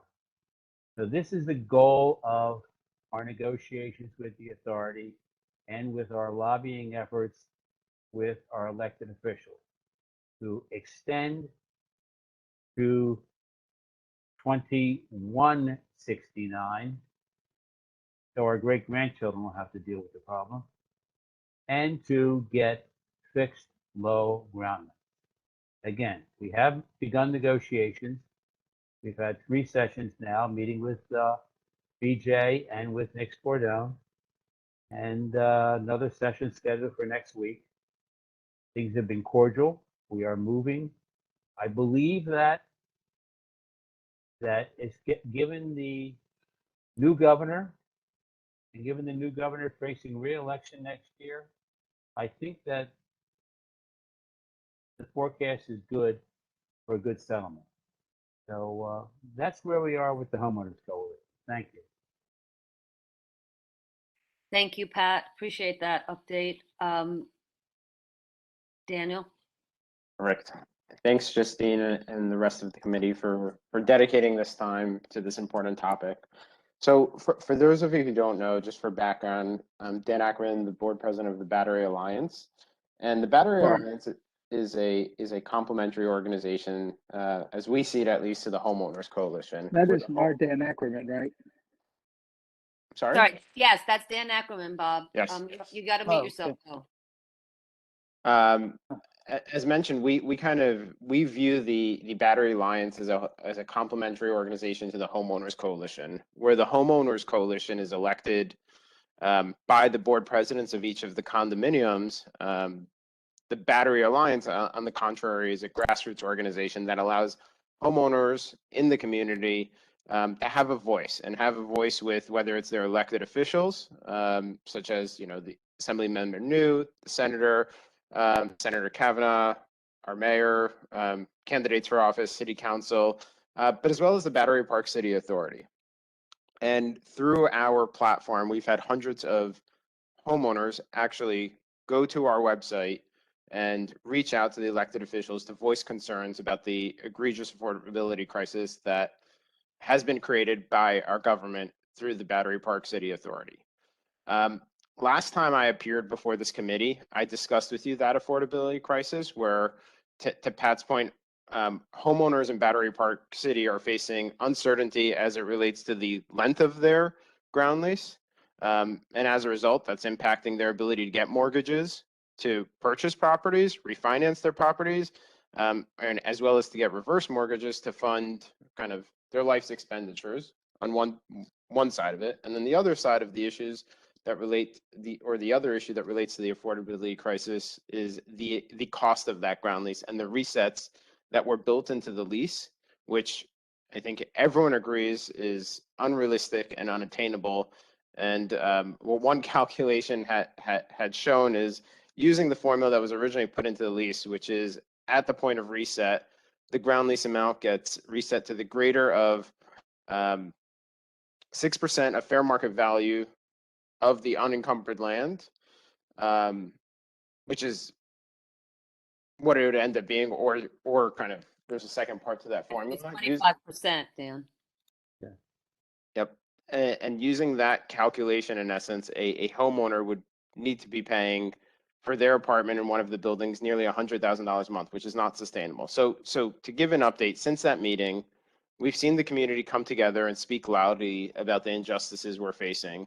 The number of homeowners who have sent emails to their elected officials has only increased, and as a result, we have some progress to report. To Pat's point, our Assemblymember New, has stepped up to represent her community and sponsored Bill A08146, which, if passed, would extend the ground leases for the condominiums and plateau future ground lease increases. So single-handedly, that legislation, if passed, would address the concerns that we as homeowners have. This committee and the larger CB1 have passed resolutions supporting legislation to address affordability.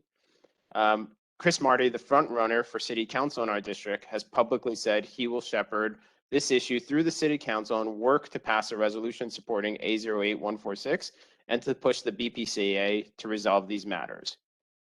Unfortunately, though, despite all the alliance's efforts, while some of our representatives in government and those seeking to be in government have been active in working to address the egregious ground lease term and cost, others have taken an approach to continue to kick the can down the road. I'm happy to hear from Pat here that negotiations are moving forward with the BPCA, but from my opinion, up to this point, the BPCA itself has failed to address any of the issues we have raised, and instead, from my standpoint, they continue to kick the can down the road as they have for the past multiple years. I hope I'm proven wrong, but I'd like to ask, how can it be acceptable that individuals cannot obtain a mortgage on their property because of the lack of foresight on the ground lease? How is it that the cost of renting an apartment in Battery Park City is cheaper than owning one in the community? Particularly if the state has a mission to increase affordable housing, why when they are the landlord, which they are through the Battery Park City Authority, and have the easiest ability to increase affordable housing, are they failing to do so? They offer incentives to private landlords to support affordable housing, but frankly, when it's the government itself and the BPCA, they fail to do that when it is the easiest for them to do. And lastly, as a quasi-governmental authority, and the authority tasked with maintaining the community and the landlord, why isn't this a regular topic on the board's agenda of the BPCA? Similarly, our representative in the upper chamber of the state legislature, Senator Kavanaugh, has failed to issue companion legislation in the Senate to propose an alternative way to resolve this matter. So frankly, we entrusted him with our vote to represent us. And I'd like to ask here, why isn't he representing us on this matter? What is his proposed solution? Clearly, the BPCA has failed to act. Is it to bankrupt the community? I would think not. Is it to have individuals lose their life savings, which are in large part connected to their homes? I would think not. So what is his solution, and why isn't he stepping up as the assembly member has? And in response to kind of our electing of him to represent us. So just to conclude, during the last meeting, this subcommittee asked that each of our elected officials consider this matter and come back to the committee with a plan on how to resolve this government-created affordability crisis. To my knowledge, that has not occurred. I respectfully ask that this committee implore elected officials at every level of government and the BPCA, so directly Nick and BJ, to come back to this meeting with a plan. And if not, I ask, why are you in office? There's a crisis created by government and it hasn't been addressed, and you have the power to address it. Before this committee, I've heard Nick and BJ say that you have the power to extend the ground lease and revamp the term of the ground lease in terms of how much needs to be paid. Why hasn't it been done? And similarly, I asked Senator Kavanaugh's team, why hasn't he sponsored companion legislation to address the concerns of his constituents and create a lasting affordable neighborhood in Battery Park City? So in conclusion, I've given you all some updates, and I also some views on how to move this forward. And I hope that everyone hearing us today, elected officials and appointed officials, come with a plan, because an election is coming. And if you do not represent your constituent, we will not support you.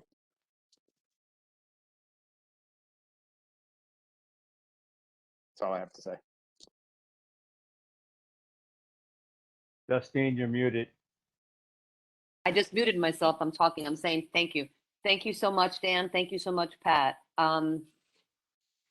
Really important information. And you know what? The call to action, Dan, is inspiring to me. I see, and I'm going to go to the committee and get some information from them. So Bob Schneck, you have your hand raised. Please speak. I just want to make a comment about affordability. Am I on?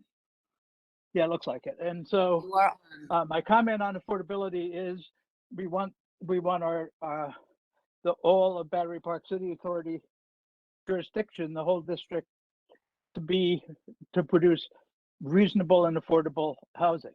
We also want it to be resilient. So the city of New York passed local law 97, and if you go past almost all of the building entrances, you'll see grades.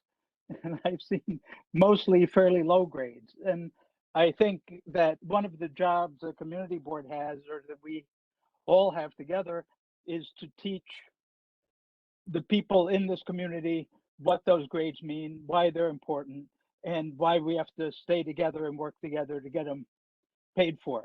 The bottom line is that climate change is coming. We've already suffered terrifically because of Sandy, and now we have to prepare for a much more dangerous and tricky future than that. The local law 97 is part of that, and its intent is to use a series of phases to drive down the carbon footprint of the city of New York. And that also is something that we can, in particular, manage in the Battery Park City Authority area. But I really think that the local law 97 should be part of your comments on affordability, because I really think this isn't going to be a small number. It's not going to be like replacing a roof or replacing elevators in the building or redoing the hallways or anything like that, or buying a new boiler. This is going to be bigger numbers. And so, if we want to do something about climate change and make a difference for our children, and if we want to be rational about how we handle that, and if we want to really set a standard of how the community can work together with government to really solve a problem, then this is an opportunity. So that's my comment, and I'd be glad to work with anyone as a consultant in the matter. Bob, I think that's great. Thank you for sharing that, and you raise a really good point. I think that one way in which to raise the issues that or address the issues that you're talking about is with the Joint Purpose Fund. I think that resiliency is being taken care of in an amazing way with the Battery Park City Authority, by the Battery Park City Authority. And while we may have issues with, Wagner Park building or not Wagner Park building, at the end of the day, the authority is head and shoulders above any other city or state agency in protecting Lower Manhattan, and all of Manhattan, really. So, I have to give them kudos for that. But what I would like to say and see is using some of that knowledge and expertise and innovation to help the condo owners and the rental buildings and the commercial buildings in Battery Park City meet the requirements for local law 97. And then there's the equivalent state law, because there are so many D grades on the buildings as you walk around, and I'm well aware of that. And what I would see in my mind, but we can talk about it and get an idea of what that Joint Purpose Fund is. These are the kind of things where a piece of it could come back to under the rubric of resiliency, a piece of it could come back to help the buildings become compliant. Because the downside, or it is not just a carrot. Yes, climate change is helped, or the environment and New York City's carbon footprint is shrunk if we go into compliance with local law 97. But the stick part of it is we get fined if we don't. And the fines are pretty substantial too, as I understand it. So beyond wanting to do it, we have to do it. And I don't know that every building in Battery Park City, especially faced with the spiraling ground rent escalations and the taxes that we're facing and the other costs, I don't know that we can afford to do it. And then what? I just So want to all point of out one extra thing on the cost side, and that Yeah. is if this is done right, it drives the energy costs down to zero. So if we Which is take wonderful. all of the energy bills that we've been paying on each one of these buildings as an annual number and take that down to close to zero, we will, if we use that money to fund the renovations and retrofits, that will make us, and then after however many years it takes to get the payback, no one has to pay any energy bills after that. So it's a Which is- really, it really is a saving energy on heat bills really is a big number. And what I'm saying, although I don't have the skill to do it, is I really would like to work with number and finance people to actually quantify what the problem is in something as big as Battery Park City, what it is building by building, and coming up with an equitable way to fund that, balanced out with a timeline that has the phases of Local Law 97 going forward, and some kind of formula so every building gets treated fairly. So Thank that's you, my Bill. idea. No, I appreciate that. Anybody else on the board? Pat, If I could address this a second, Justine, it's Pat again. Justine, we're talking about the ground rent. We're talking about making the ground rent affordable. We have to keep our focus on that. Local Law 97, I'm a great believer in sustainability. My building has a B, and I headed the committee that installed a new heating plant and a new domestic hot water system. We have a B, and so I agree with this. I'm not dismissing it, but please, let's keep it simple. We're talking about the ground rent. We have to focus on how we can convince the authority to set ground rents that are affordable and predictable and regular. The Joint Purpose Fund is a bad thing that snuck into this whole equation several years ago when the authority, under pressure from the governor, issued a bond, and the bond's paid off by our ground rents. But the proceeds of that bond went to just the general purpose of New York City and New York State. In other words, they just hit us up with some extra taxes to pay for their general coffers. We want that to go away. It is expiring in another year. We don't want to renew it. We don't want them issuing bonds that we have to pay through our ground rents to just go into the general fund in Albany or at City Hall. We pay our taxes. We pay our ground rents. Our ground rents pay for this very beautiful spot where we live, which is open to all New Yorkers. This is our contribution to the city, that we pay for the parks and the promenades and the beauty that all New Yorkers can enjoy. And we come up with this year with an extra $45 million that the city could use ostensibly for affordable housing.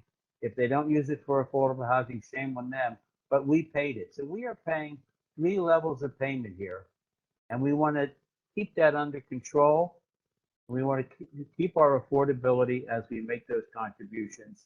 I don't want that $45 million extra payment to become a $100 million extra payment. So that's where we want to keep the focus. Totally Sustainability agree with you, is a Pat. whole different issue. Thank you.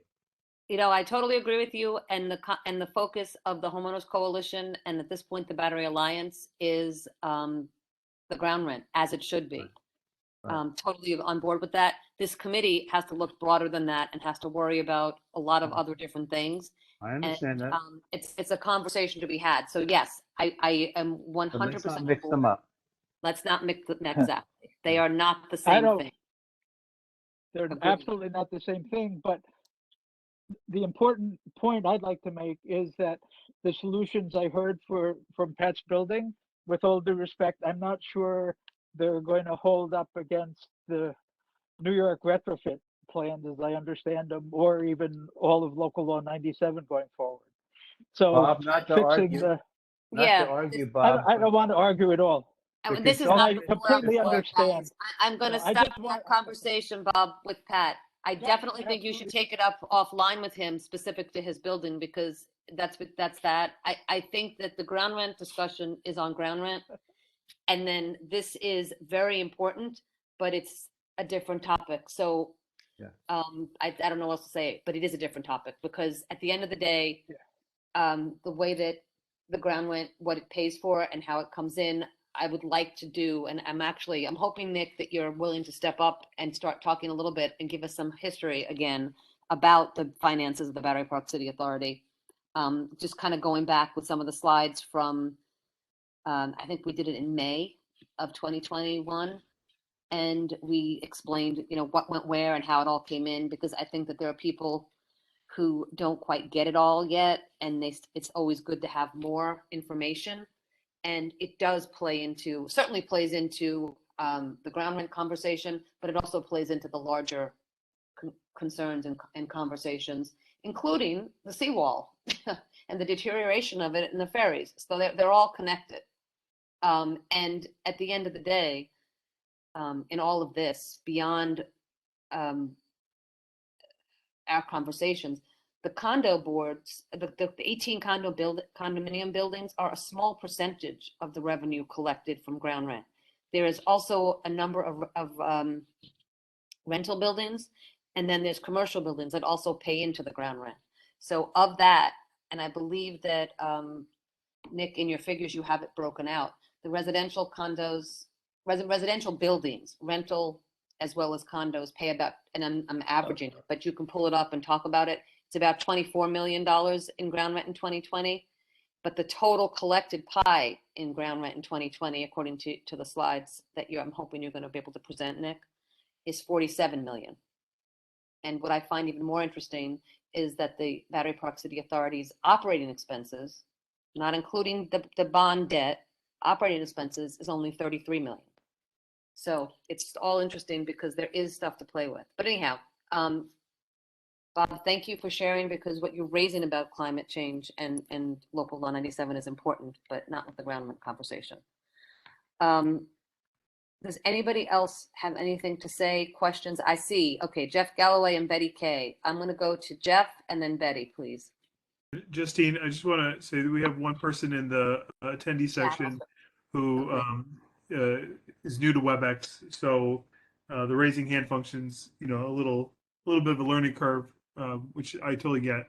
That's Mary Ann Peranti. So I'm just going to add her on your list. Yes.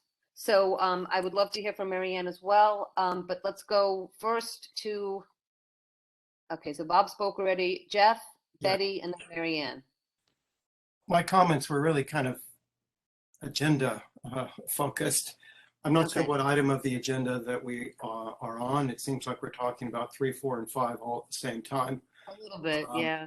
And as to 3, which is where we started, and we're almost up on our 30 minutes on it.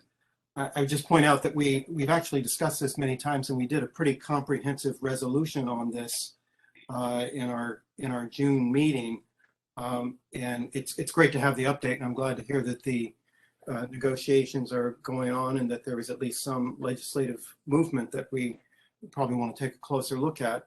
But I'm not sure. I'm not sure what else we have to talk about, since we've already addressed the whys, the reasons it's important. We did a resolution that passed, and so I guess I would suggest we go on to the co-op conversions and the financials and the other items on the agenda, since it's getting kind of late. I agree with you, Jeff, and I'll let Betty speak, and then of course Mary Ann Peranti. But yes, I agree with you. I kind of was doing that without actually jumping agendas, because you're right.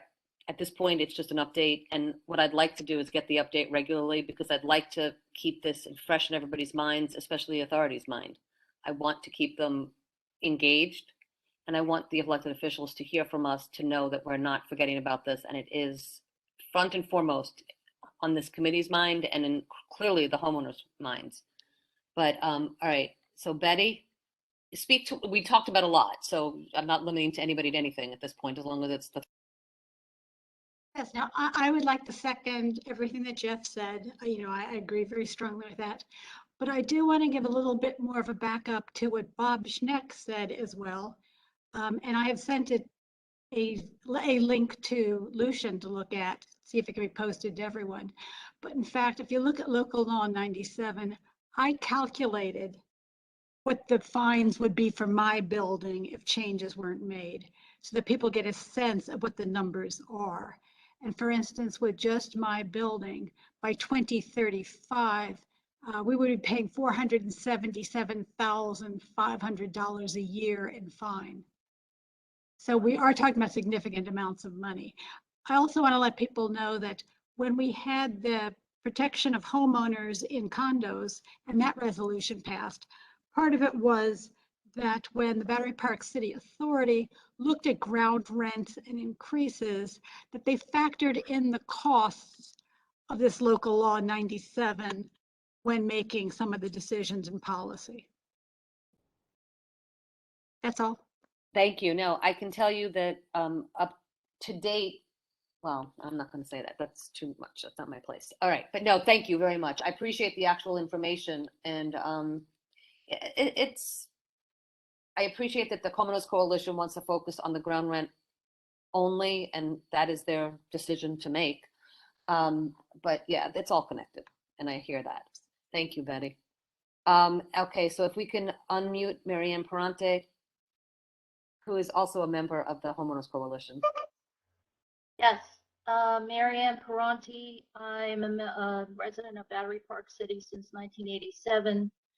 I was a member of the negotiating committee of the 2011 negotiations with Battery Park City Authority. I'm currently a member of the Battery Park City Homeowners Coalition. I'm asking to speak on a specific topic, which is the hiring by Battery Park City Authority of consultants to negotiate with I will call it the second phase of the Battery Park City Homeowners Coalition. There was one in 2011, and then there was one formed about 4 or 5 years ago. And at inception, there has been a sort of, somebody mentioned kicking the can down the road. And in the course of that, there was the hiring of consultants by the Battery Park City Homeowners Coalition. And if you start to think about 4 or 5 years ago, and you have these consultants working with you, the Battery Park City Authority has been expending tons of money for paying consultants. Now, that's not to say that in 2011 there were not consultants. Yes, there were. However, when we met at that time, we met with the entire board of the Battery Park City Authority at a conference table at their offices, face to face, with the consultants merely taking notes. They did not speak, they did not participate, they took notes. And then whatever was confirmed at the meeting as to what we discussed, they took it back, and behind closed doors, they discussed with their consultants. At the present time, there is an insistence that there be negotiations vis-a-vis the Homeowners Coalition with Battery Park City Authority and the consultants. Now, I know there's a history of the Battery Park City Authority of hiring consultants unnecessarily. And I point to the changing of the sidewalks and the arcades of South End Avenue. There was consultants hired at that time for which was expended hundreds of thousands of dollars, and that project failed miserably because the Battery Park City residents rose up against it. We were not consulted initially, but when we learned about it, we rose up against it.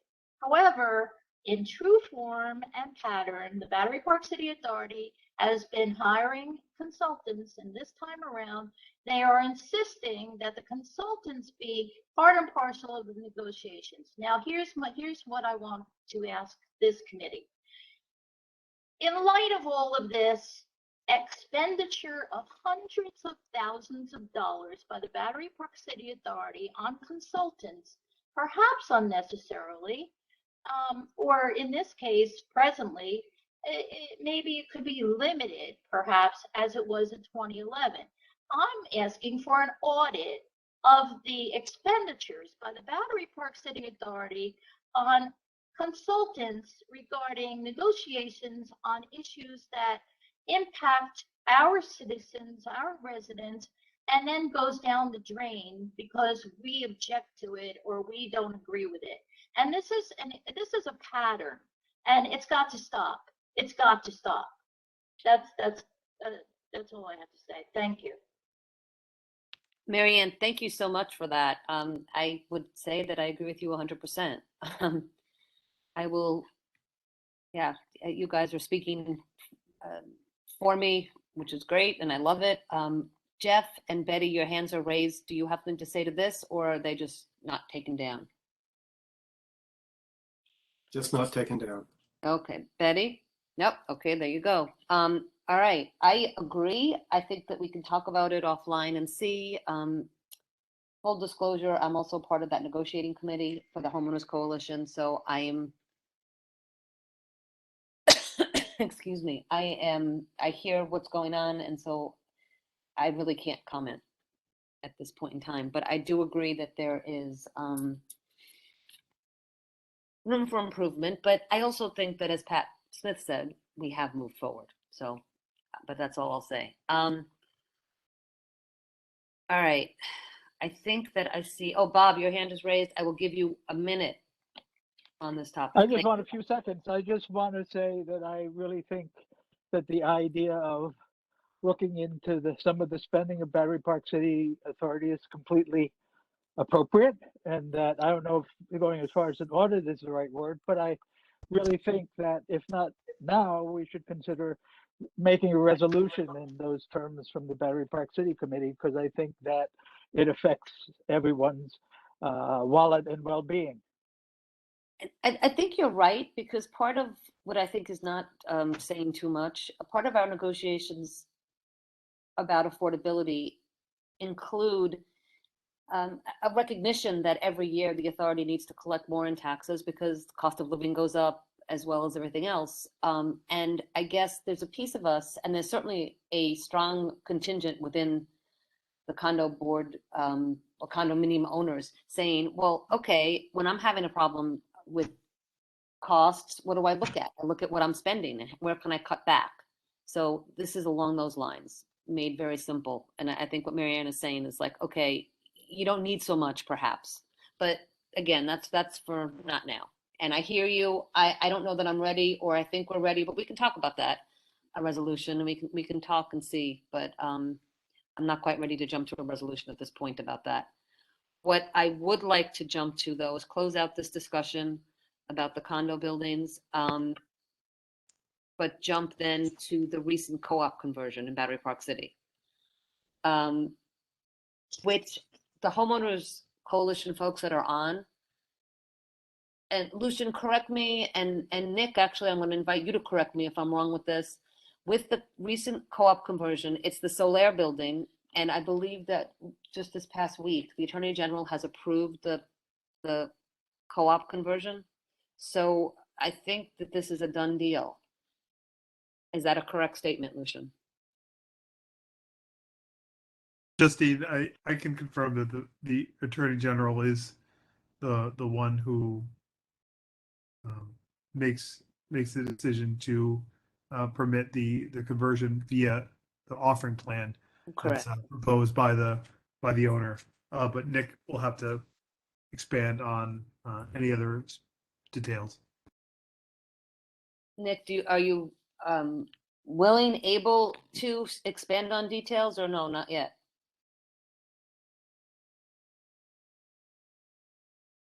Good evening, everyone.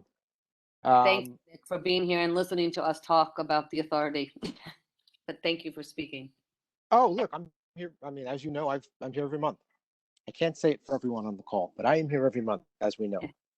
I'm going to have to correct a couple of things just that are just wrong. But what would you like me to do first? No, please. You got the floor. I asked for your input, so I am subjected to it. Correct me. Subjected. Okay. Correct. So first things first, and thank you, of course, for having us. Pat Smith and I have been over some solid ground together. I expect that we will continue to be. I will reiterate that the goals he shares are largely, if not entirely aligned with ours. We have said on the record that we want to extend the master lease past 2069. The order, I think, is a little different. Each of these things, while we have said we obviously have the power to expand the master lease, having the power to do it and being able to do it simply, as you well imagine, are not always the same thing. And in this case, they're not. What we want to do is make sure we're addressing some of the rent resets for some of the immediate buildings coming up, first and foremost, and certainly are interested in addressing the master lease thereafter. But we share that concern. We also share the concern about the forthcoming fair market value resets, right? Whereas right now, certain buildings have certain step-ups built in. There are certain points down the road where buildings will begin to have to start paying 6 or even in some cases, I believe 8% at fair market value, which we agree is untenable. We've said it, and we continue to say it.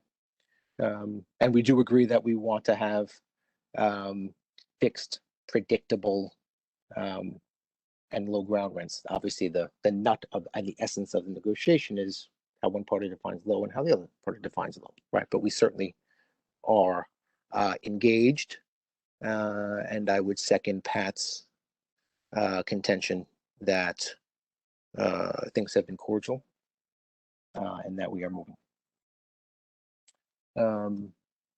So that's that. One thing he did say, though, that I wanted to be clear on, and I don't want to go too far into the joint purpose fund, but that's not about issuing bonds. There's, as a condition of the city kind of having the Battery Park City Authority manage the land, there's something called a settlement agreement. And that settlement agreement essentially lays out the fact that at the end of each year, when the Battery Park City Authority has excess revenue after it's paid its debt service and its operations, it needs to pass through the balance of its excess revenue through to the city. And that is broken out between the city's general fund and what's known as the joint purpose fund. That's just the way we are constituted. That's just the way the settlement agreement exists between the state of New York by and through the Battery Park City Authority and the city of New York. Hey, Nick, I happen to have the slides that you sent. Yes. Give me a second. I had these queued up for this Let conversation. him present it. So Right. this is a No. combination. So Let me interrupt you one quick second, Nick, yeah. and then you go. Yeah. Just for the sake of yes. in order. We're kind of combining, we're jumping between the co-op conversion and the Battery Park City financials. Yeah, I it's okay. I don't want to go too far into it, only to correct it. I just, the long and the short of it is, Pat said, like, we don't want another joint it's not about having another one. It is the money goes through to the city either way. What the settlement agreement kind of dictates is once the money goes through to the city, what percentages goes to the general fund and what percentage goes to the joint purpose fund.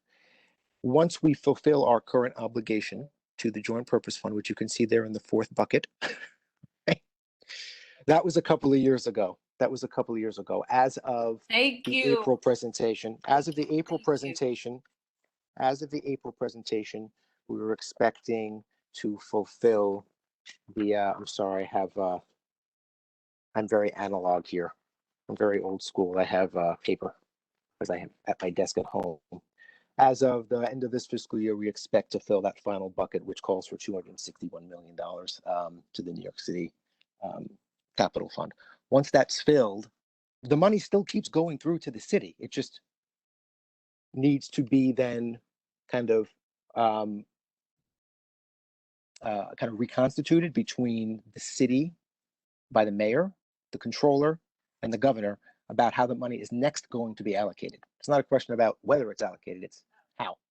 So in 2010, the agreement between then Mayor Bloomberg, then Controller John Liu, and the governor at the time, which was Governor Cuomo, had just come into office, and I believe it was Jim Kavanaugh at the authority, although don't quote me on that.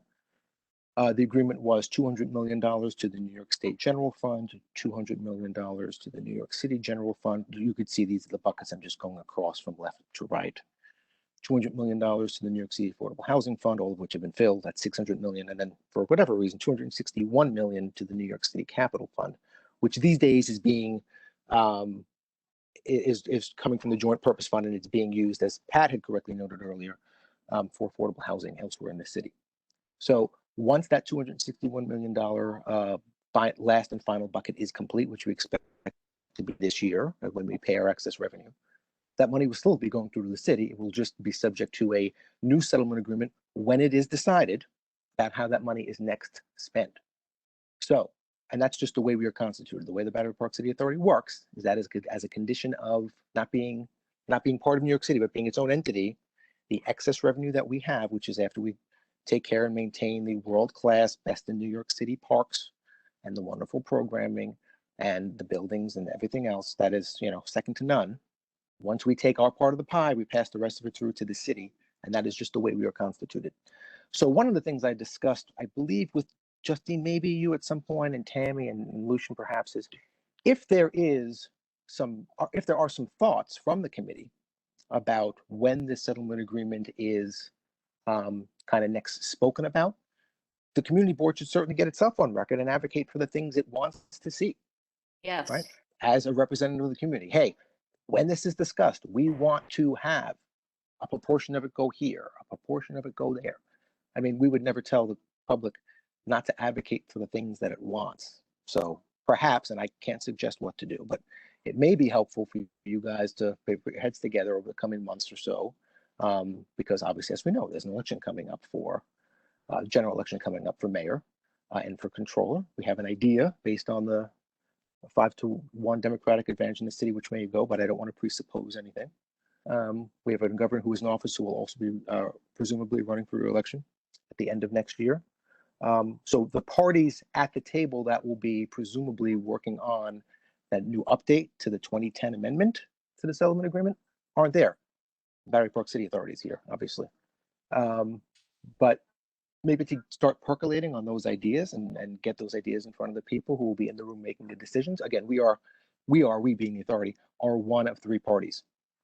All right. The other two being the mayor, who is not in office yet, and a controller who is not in office yet.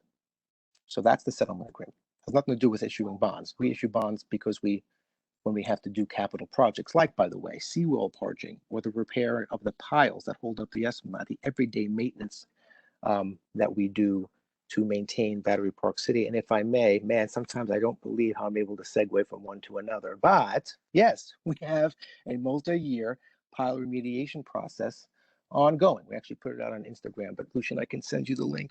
So next time you all are out and about walking up and down the Esplanade, you'll see barges at certain places up and down, right up against the Esplanade. Oh, yeah. One was at the ferry. You know what the barges, right? Yeah. What those barges are doing, and we put this in front of the committee, we put out blog posts about it, but what those barges are is their equipment on it, and then you have divers who go underneath the water, underneath the seawall, and actually repair the pilings that hold up the Esplanade. This is just part of the regular, everyday preventive maintenance that Battery Park City Authority does to maintain the neighborhood. And over the course of the past number of years, our work includes the strengthening of 3,000 concrete supports that hold up the Esplanade. Nearly 700 of those that have been identified for repair have been completed so far. So that's the work we are doing every day to maintain the authority and the property. And that's the type of stuff that we issue debt for when we issue bonds, because we have the ability to issue debt to kind of take our slice of the pie and pay it and spend it directly in the neighborhood before the city even gets the excess revenue. But we do generate certainly more revenue then we spend. And the way we are constituted means that we need to then pass the excess revenue through to the city of New York. So Nick, I gotta. Sorry if that's long, No, but that's the long and the short of it, mostly long, sorry. no, that's okay. That was good. I do, I appreciate the pilings and that information. And actually the most, because I want to focus on finances at this point, the most important thing you Yes. said, or the most, whatever, thing that strikes me. So number one, to kind of maybe, sorry, my dogs are annoying me. I don't know if it puts Pat's mind to rest or not, or Bob's, whatever, but this settlement agreement, this 2010 settlement, 2010 amendment, joint purpose fund, that will Right. exist. So Lucian, if you go back to the other slide that kind of breaks out how, get that one, stay there for a minute. That is built into your I don't know, bylaws or whatever, your rules and regulations, that there must be a split between the remaining funds and how it's spent?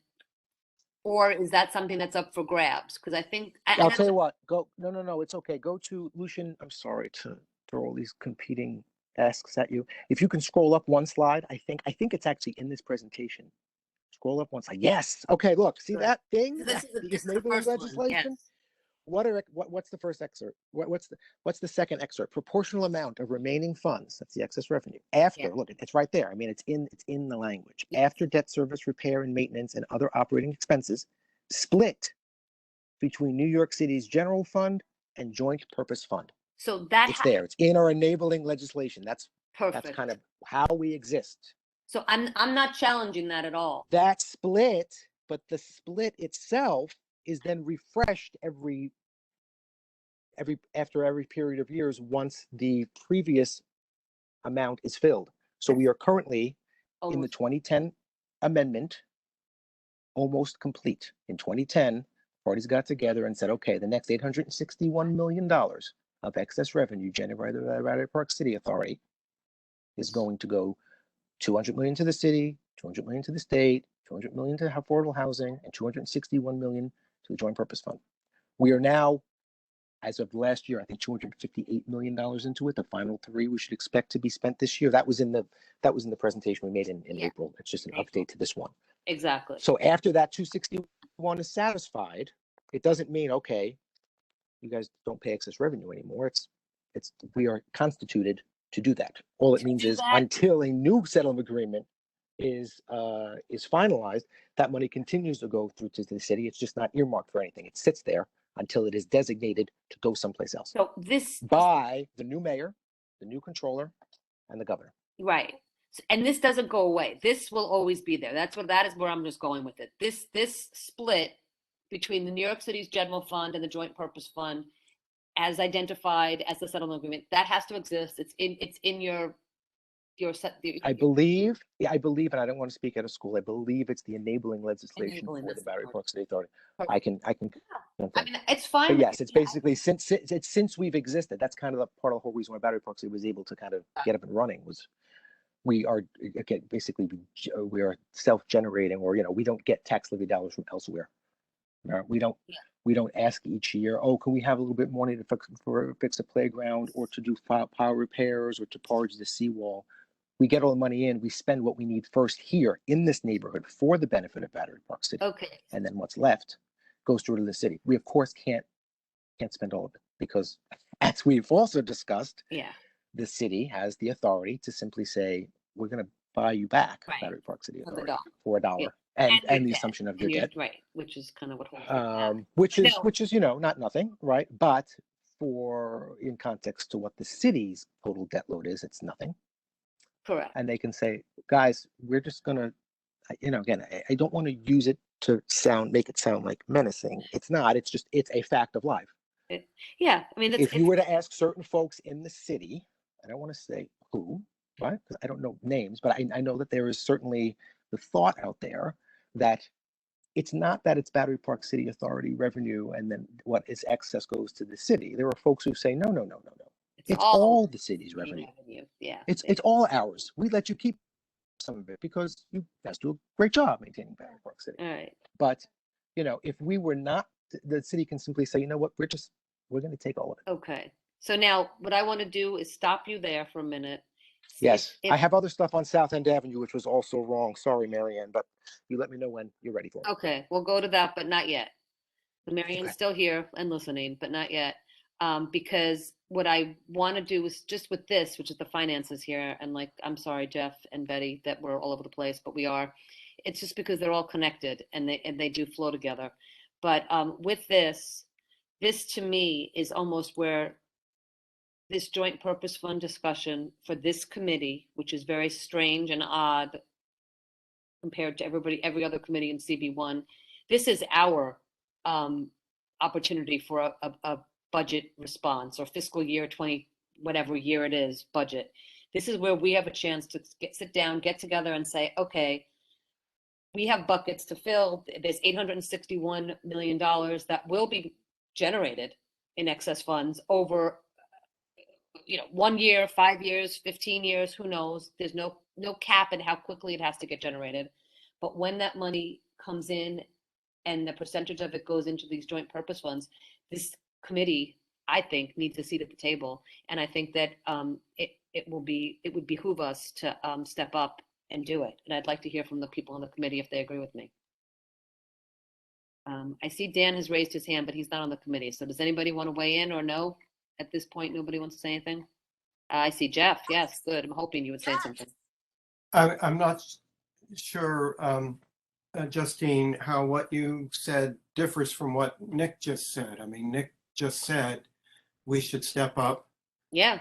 and form some views and make those views known about how we think this next bucket of special purpose funds should be used. And so I agree. I think that's something that we as a committee should work on. I think we should. It's not straightforward. I mean, we need to, a thought needs to be given to it, but. Agreed. No, yeah, we're not talking about it now. This is a planning for the future. And the future may be November, the future may be December, but if this is going to get filled, by the end of 2021, I don't think we can wait for too long. And I think it's a conversation this committee needs to really bring information to the table and ideas to the table, and we talk about it. And so I will have that on the agenda, and I'll expect people to have ideas and present stuff, because everybody's voice matters, and every little bit makes a difference. So thank you. And yeah, so that's great. But yeah, we need more time to talk about it and think about it and understand what these are. So these slides are great. Nick, I'm sorry, Lucian, you have them, so this is important. I'd love to get a copy. I'd love you to pass them on to the committee as well. I know that they exist in some place, but I'd like to have them all in one place. I think they're on the BBCA website. Nick sent me a link directly to that, but I have them also in my possession, so we can. Yeah. Any method's fine. I think it'd be helpful just to have them small, easy for people, because emailed is just easier. And then, so now what I want to talk about, we're done with the finances. I think we've given some information for this. I'd like to move to the co-op conversion, Nick, and that was a question I was asking. Do you have comment first? Oh, yeah, please. You raise your hand. I can see it. I see some other hands that are up as well. But Okay. I was just going to say, I very much agree with Jeff and what he commented on. You had talked about putting it on the agenda for maybe November, December. I would say make sure, at least until we know who the new controller is going to be, that we know who the new mayor is going to be, and get some input from them, because they're going to be very important players. Interesting, but don't we want to figure out our asks of what we want before we present a resolution and say this is what we want? I'd like to have the conversation, see what we want, right? Or no? I think they're part of the conversation. Interesting. Okay. I will take that and think about it, and let's talk about it too offline, but okay. Appreciate that. Bob, and then I see Dan Ackerman has his hand raised. I don't know if anybody in the chat does. Yeah, and Anila. So Bob, go quick. You can't go on. I just want to make a very quick comment, and that is that I really think it's imperative that the committee get its act together before any of that happens, because what I've learned about all this is so often, if I want to do this right, I need real facts and real information. And I've been myself, to make an admission, far too lazy about getting the actual information, because when I ask for it, I don't get the information the first time. I get the information the 10th time 6 months later. And so this stuff is really important. The timeliness of it is absolute. So we have to stay on it and outline the information we need from the government and get that information, and then work with new people and their opinion. Thank you. Thank you so much. I'm going to ask for, and I agree with you, Bob. Thank you. I'm going to ask that you let Robin back in the chat. She got bumped off, Lucian. And then, okay, Dan, 2 minutes. Not even, Yeah. 1 minute. I'll make it short and sweet. And Nick, this question's, directly to you. In response to what you said, I heard, which has previously been publicly said as well by both you and BJ, that the Battery Park City Authority has within its power, and I understand the ease of that as a question, but it has within its power to extend the ground lease for 99 years. Today, homeowners are having issues refinancing their mortgages. If they're trying to sell their apartment, people are having issues getting mortgages. So you're creating a situation where there's a lot of foreign cash purchasers buying the property, not people who will live in the community, pay taxes, income taxes to the state, support the community. And lastly, seniors who want kind of reverse mortgages to fund their golden years are unable to get them. So my question to you is, if you have this power and there's already an issue in the community about this, why not take it off the table? Why not tomorrow, BJ, the board, the general counsel, begin the process to extend the ground lease? And I understand we'll still need to negotiate the cost of that ground lease and the revenue it will generate, but at least the ground lease can be extended and take it off the table. Bring some certainty to the homeowners. Support the mission of the state of homeownership, affordable housing, and certainty. Let's do this tomorrow. And if so, why not? If you can't, rather, why not? Nick, you want to answer that, or? Sorry, yes, I had to Oh. plug my phone and I was down No, to. no, that's okay. Not pushing you, but. No, look, like I said, look, we want to do it, but we also hear what Pat and the Homeowners Coalition is saying, which is the pressing issue for them is ground rent resets. So, like anything else, you want to do things in a thoughtful manner, and you want to do things correct. And I understand that is fundamentally sometimes at odds with doing things quickly. But we want to continue working with the Homeowners Coalition and the productive conversation we've been having with Pat and team to address ground rents, and then we want to address the master lease extension. But again, if we were to say tomorrow, okay, we're stopping everything we're doing with the coalition and we're just going to start talking now about master lease extension, I think you would have people say, no. The issue for me is my building's reset is happening next year. Why are you focusing on something that's happening in 2069? So like anything else, we want to do. So that was both. a dance around the issue. Sorry, Nick. Just extend it for 100 years. I think Pat's on the line, and I'm sure he won't object to you tomorrow extending, you being the Battery Park City Authority, extending the lease for 100 years while we continue those negotiations. They're not one or the other. It's you can extend it and still continue the other negotiations. And so Yeah. again. Yeah, I would agree with you, Dan. And so no, I was going to say, Pat. I'm sorry. I was going to say, Nick. We want the ground. As part of the negotiations, the Homeowners Coalition wants the ground lease extended. I appreciate that from your perspective, there may be, well, yeah, great, we can extend it, but what are the terms?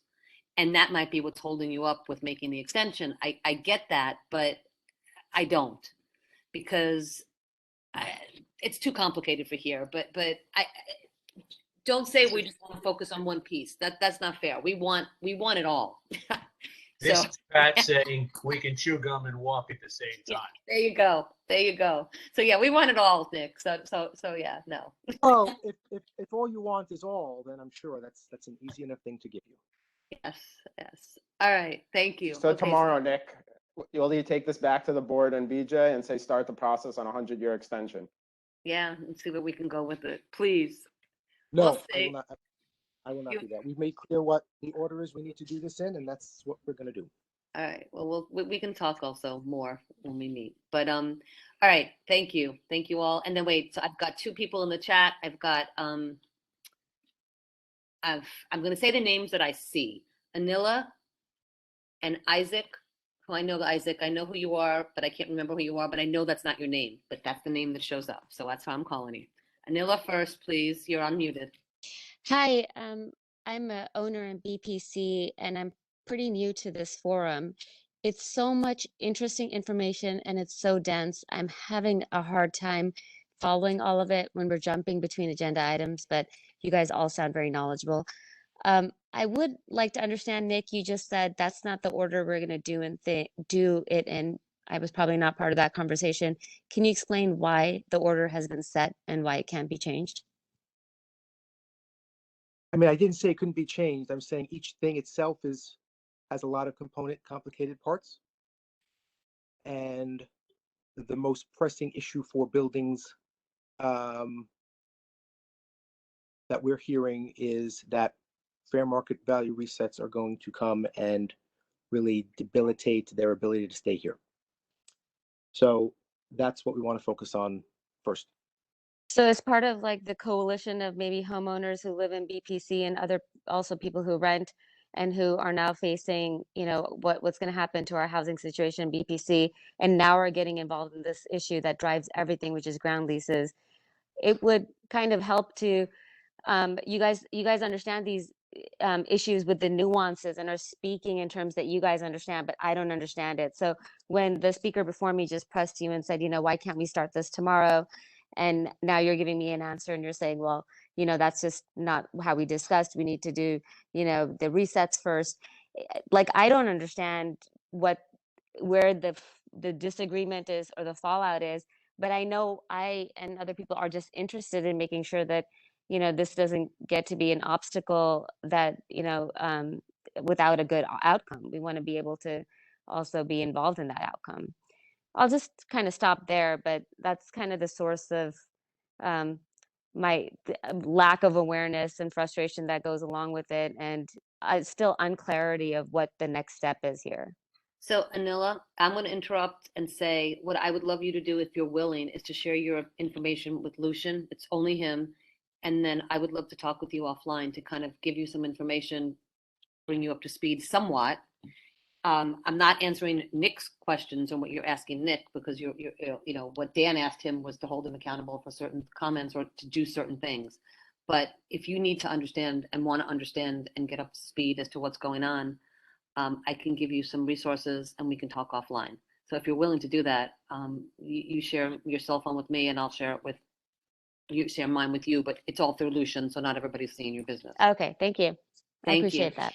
No, that's fine. And I think that's the easiest answer, because we can't do a tutorial now, but we can arrange something. Isaac, Daniel, you're next. Can you unmute him, please? Or, yeah. Lucian. There you go. You're unmuted. Good evening. Hi, Isaac Daniel Asukan. I'm a board member at One Rector Park. What worries me a little bit is that all these dates and all this there's no surprise. There should be no surprise about all this. But there are obviously certain buildings currently, we're not there yet, but other buildings are in crisis. Yes. So what I'm wondering is why and how did we even get to this point?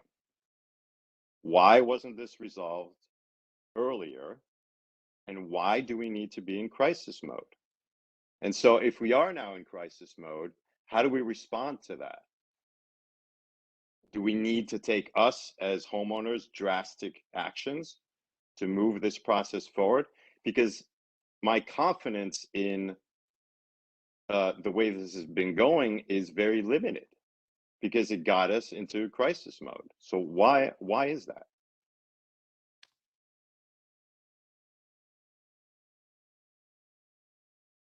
Sir, can I ask what building you're in? One Rector Park. I'm You said that. Well, Sorry. Okay. we're not in crisis mode, but we'd rather not be in it later on. You just said you're in crisis mode. Well, No. We as a community, but are in us as crisis a mode. building are not. Yeah. So Yes. since we are part of this community, we realize that our neighbors, certain of our neighbors, are in crisis mode. And the question is, why be in crisis mode? Why not avoid the drama? Let's get this done sooner rather than later. It's already dragged on for 6 years. You're right. And I don't think Nick has an answer for you at this minute in time. I will say that we're talking. We do have a meeting next week. The Homeowners Coalition, in that hat I'm wearing, as Pat Smith said. And we are pushing to get this resolved. But I appreciate what you're saying because it is urgent. It's urgent for many of our neighbors. But I think it's urgent for all of our neighbors. People need certainty and need to know where they're going, what's happening, if they can afford to stay in their homes or not. And it's a very disturbing, unsettling feeling with this sort of Damocles hanging over your head, whether it's hanging over your head already, as some of our neighbors in the north are facing, what is it? Is it River and Warren that are facing it past, to River Terrace are facing it, or the step ups that we're looking at for 6 buildings of the original 11 or 12 condos that are facing increases and step ups between 25% and 65%. I don't remember offhand if one rector is one of those. But it doesn't matter. There's buildings, people here represented that face that. And then in 2039, the fair market value faces the bulk of the buildings. So I appreciate it. It is urgent. And I guess. I share. I'm sorry, Justine. Go ahead. I didn't want to cut you off. I'm done. I'm done, and I see more No, we hands agree. in the committee. We agree kind of on the urgent nature, which is why we are so focused on the negotiations with the Homeowners Coalition and the ground rent resets. I'm glad you brought up River and Warren for the benefit of the group here, because the authority, we are actively negotiating a ground rent reset with River and Warren that was supposed to happen in March 2021, right? There are holdover provisions in place now while we continue those negotiations, right? So we're not saying, hey, you were supposed to have this huge step up, pay up. We're saying, no, keep things as they are. We continue to work through what are kind of really complicated discussions about what the building is going to look like. But again, that perhaps brings my other point into more specific relief. Maybe it does. I don't know. March 2021 was 6 months ago. So perhaps it's not a wonder why we're focusing on that, not something that's going to happen in 2069. Not that the master lease reset isn't important, but we want to focus on the things that are actually happening to buildings now.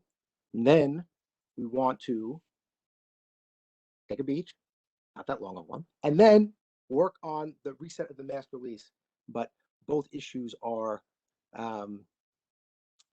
complex and they take time to do right. And if you try to do both at one time, you may not end up doing either one right.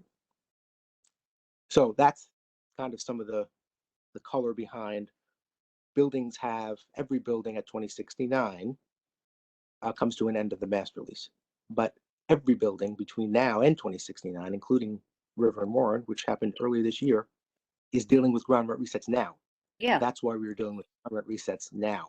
Maybe that's a clear way to put it.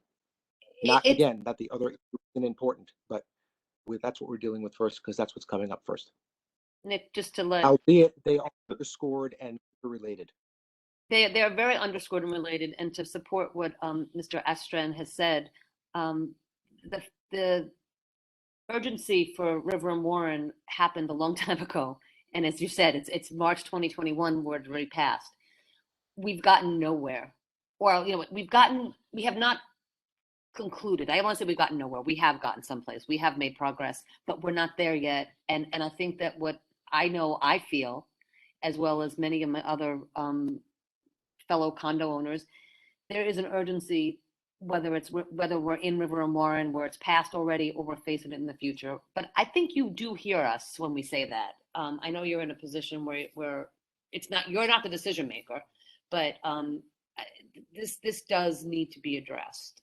And I So- think you're doing it, and we're doing it. So that would be the short answer. And I would ask you, Isaac, I would Yeah. ask you to also share your information with me so I can talk with you offline, because I'm happy to. Yeah, no, see, just a quick follow-up. My issue is for those buildings that are in crisis now, there should have been no surprises. So why is the That's right. crisis happening? Why is it happening? get And it. to whose benefit? Because it's definitely not to the homeowner's benefit to be in crisis. Correct. You So are that cannot keep happening. That's all I'm saying. So we should I not be negotiating the year of. Those negotiations need to happen early on. It seems obvious. I'm just stating the obvious. No, that's part of why the Homeowners Coalition and this board also has set a resolution saying we need to negotiate as one and finish it and decide together for everybody so it is put to rest for all. Okay, so Bob, I'm not going to call on you for this, but I am going to call on Robin and Jeff, and then we're going to move on to the next topic. I don't want to be like the bad news bears here.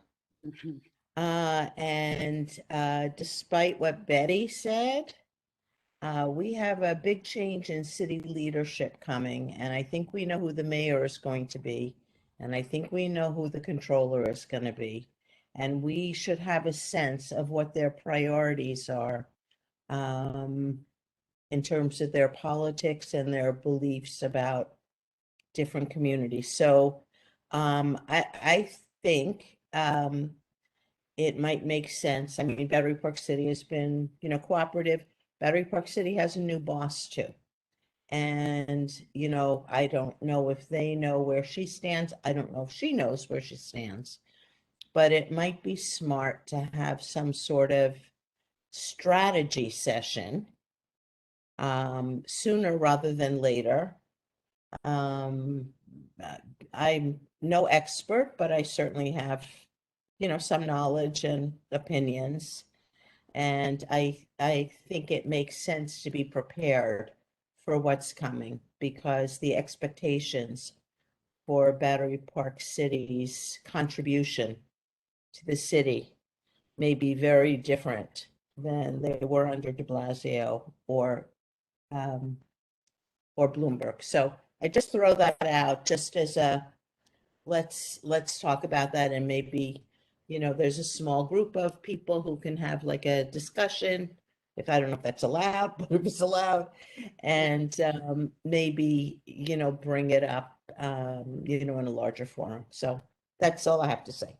Thank you, Robin. I appreciate that. And yeah, I'm on the same page with you, but I appreciate there are other voices. Jeff?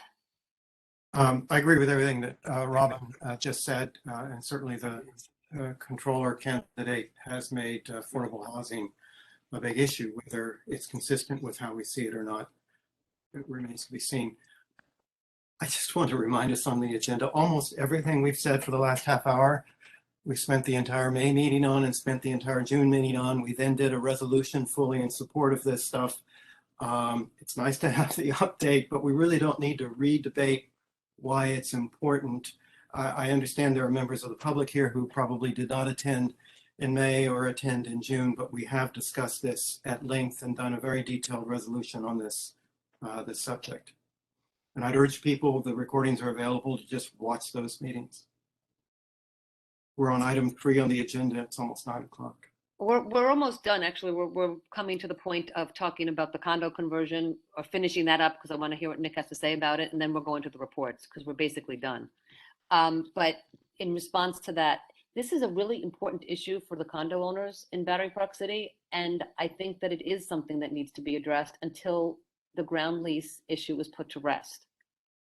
And so I'm sorry, yeah, I don't see a resolution coming out of this. I do think that education of the public is important and conversations about this is important. So I think it needs to happen. And it's frustrating because people are coming to the table after the fact and needing to be caught up. And part of what I think our job is as a community board is to help people get on the same page, or at least get knowledge. Then they can decide what page they want to be on. So I'm pushing back on that piece of it, but I do also realize it's almost 9 o'clock, so let's finish up. I think actually two different things, but I think the bylaws memorial and so co-op conversion. Nick, can you just give us any information about that?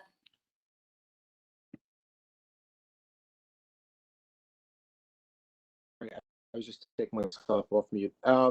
So you had, sorry, my throughput is a little slow here. Can you see and hear me okay? Hear you fine, see you not so much, but that's okay. I think it's your bandwidth is bad, so maybe we don't need to see you. It might be better for your Look, talking if we don't see you. Not that I don't love to see your face. listen, I've long said that I have a face made for radio, so I'm going to cut my camera off. Yeah. But you'll be able to hear my voice, which I don't know, Yes. might be better or maybe worse. That was Bob Hold on a second. Serpico's line. Was it really? Well, you know, I'm in the same Yes, it company as sure Bob. was. So, Just had to say. place. Hold on. Okay, is that better? Can you That's hear me? better. Thanks, Nick. Okay, great. No, thank you. So, yeah, you had hit on it pretty accurately at the outset. Lucian and I kind of talked about it a little bit too, but just so everyone kind of has it here under its ground lease. We've talked a lot about ground leases this evening, as we do regularly here at the Manhattan Community Board 1 Battery Park City Committee. Under its ground lease, the Solaire has the ability to convert to a co-op with the approval of an offering plan by the New York State Attorney General's office. My understanding of it, and Lucian helpfully confirmed that they had, I believe, recently approved that offering plan. It's as of right. It's something that the building can do. The owners own the building, and they, as of right, can convert to a cooperative. Okay, wait, stop to interrupt you right there, because one thing that I would like to put on the record is that we would like to have no more conversions. How do we make that happen? So, you know, it's a good question. And what I would say, the first thing I would point you to is I'm going to put this in the chat as well. I just sent Lucian something, but I'm going to put this other thing as well. There was some new state legislation passed in 2019. I believe, don't quote me on the sponsors, but I believe it was Assemblymember Yulene New and Brian Kavanaugh. I think. Don't hold me to it. But there was some new legislation passed that put some kind of stricter processes in place around building conversions to both condominiums and co-ops. I don't want to speak out of school because I'm not an expert on it at all, but I do understand that it put some stricter, like I said, stricter processes around it. Like, for instance, instead of 15% of the units in a building having to vote in favor of going to a co-op, I think it upped it to 51%. It was a significant bump, but don't quote me on that. Please read the primer that I'm going to send to Lucian, that Lucian can put in the chat, and then follow up with either the attorneys or the sponsors of the legislation. I speak enough about stuff that I am supposed to know and maybe don't do a good job. I don't want to speak about stuff I'm not super familiar with, but I'm going to send this to Lucian so he has it, and that is the new legislation. Yeah, I The, appreciate that. the New York State Attorney General resources links I put in the chat. Yes, those, So okay. everyone, Other thing I would to the say chat there is, for that. yes. But one thing I will say is just as an urban planner, I wouldn't use the word as of right to describe it, because it is still a discretionary approval by the AG's office based on the language and the details of the offering plan put forward. And so the AG, still has to scrutinize those details. This is why I talk about stuff I don't. Okay, so and also, Nick, I want to throw out that I believe that the authority, the Battery Park City Authority, also has to okay it. And I'm not that you have no say in the matter whatsoever. We do not have the ability to approve. We review the offering plan, but we cannot approve it or disapprove. And you reject it. Nope. So why do you review it? Because it's in the ground lease that they have the ability to do it. Now, again, as Lucian had astutely noted, they have the ability to convert to a co-op with the approval of an offering plan by the Attorney General's office. Okay. Now, So They, why did they that, go co-op instead of condo? your guess is as good as mine. You'd have to ask the building. They made a business decision that this, apparently made a business decision that this was a good thing for them to do. Okay. Now they were able to begin that process prior to the 2019 law taking effect. So if another building wanted to do it now, they would have to presumably run through what are some stricter processes around that conversion, that conversion process. Okay. What I will say is where we can, so where the authority has the ability to do it, we can and will continue working to preserve rental units, and in particular, affordable rental units throughout Battery Park City. So for instance, and it's funny that you're on the call, Justine, because I know you have some very firm opinions about it, but so does Jeff Galloway, and Jeff Galloway is no one's idea of a shill. What we did at Gateway Plaza was able to preserve well below market units for longtime residents for 10 years, which was certainly not everything that everyone wanted. But as I understand it anecdotally and from Jeff, something that a lot of the residents are pleased with because they have certainty now built into a 10-year planning horizon, which is the same thing we're trying to do, more than 10 years, but the same thing we're trying to do with our work with condos, which is to kind of build in some certainty and predictability into these increases instead of having it be at the whims of the market. So that's it on co-ops. But yes, where there's the opportunity in the future to kind of preserve and expand these rentals, and particularly affordable rentals, we want to do it. In the Solaris case, we didn't have that opportunity, and it's not like, by the way, we had a reset coming up that we can talk to the building about. They didn't have a reset coming up immediately. What their reset is in 2 years, though, isn't it? Or so? Is it? I think it's 20. I don't know for sure. I think it may be 24. I can confirm. Yeah, well, 2-3 years. It's coming up, and then But they jumped again, to. they started this process back in whatever it was, 2018 or so. Question for you, and this is, and you may know it, you may not know it. What happens? Is there a plan after the reset? Like, let's say for any building, the reset's there, and then there's also numbers put into place for incremental increases, or there's not till 2069? Or you know what I mean? Does everything go to 2042, or does it go all the way out to 2069 in terms of build? Not. Well, yeah, even this one, because they've got a ground lease. It's just a different situation. Do you know the answer to that? This one I actually made. I don't know well enough to speak. That's okay. Let's talk about it. Get me that answer. The 2011 agreement with the 12, with the 11 condos that became 12 condos, that runs through 20. I believe that's through 2041. It was 40 years. The idea here now with what we're doing currently would be to get the 6 buildings that were not part of that agreement kind of aligned with that agreement, and then no, that might be the authority's idea. We're looking to make it, and then get the 18 buildings in a place where it's all together. So yes, the idea is we share the same overriding goals, which is predictable rent increases over the course of the balance of the agreement, and then the ground rent, the master lease reset. Okay. The nut of it, of course, is the essence of negotiation.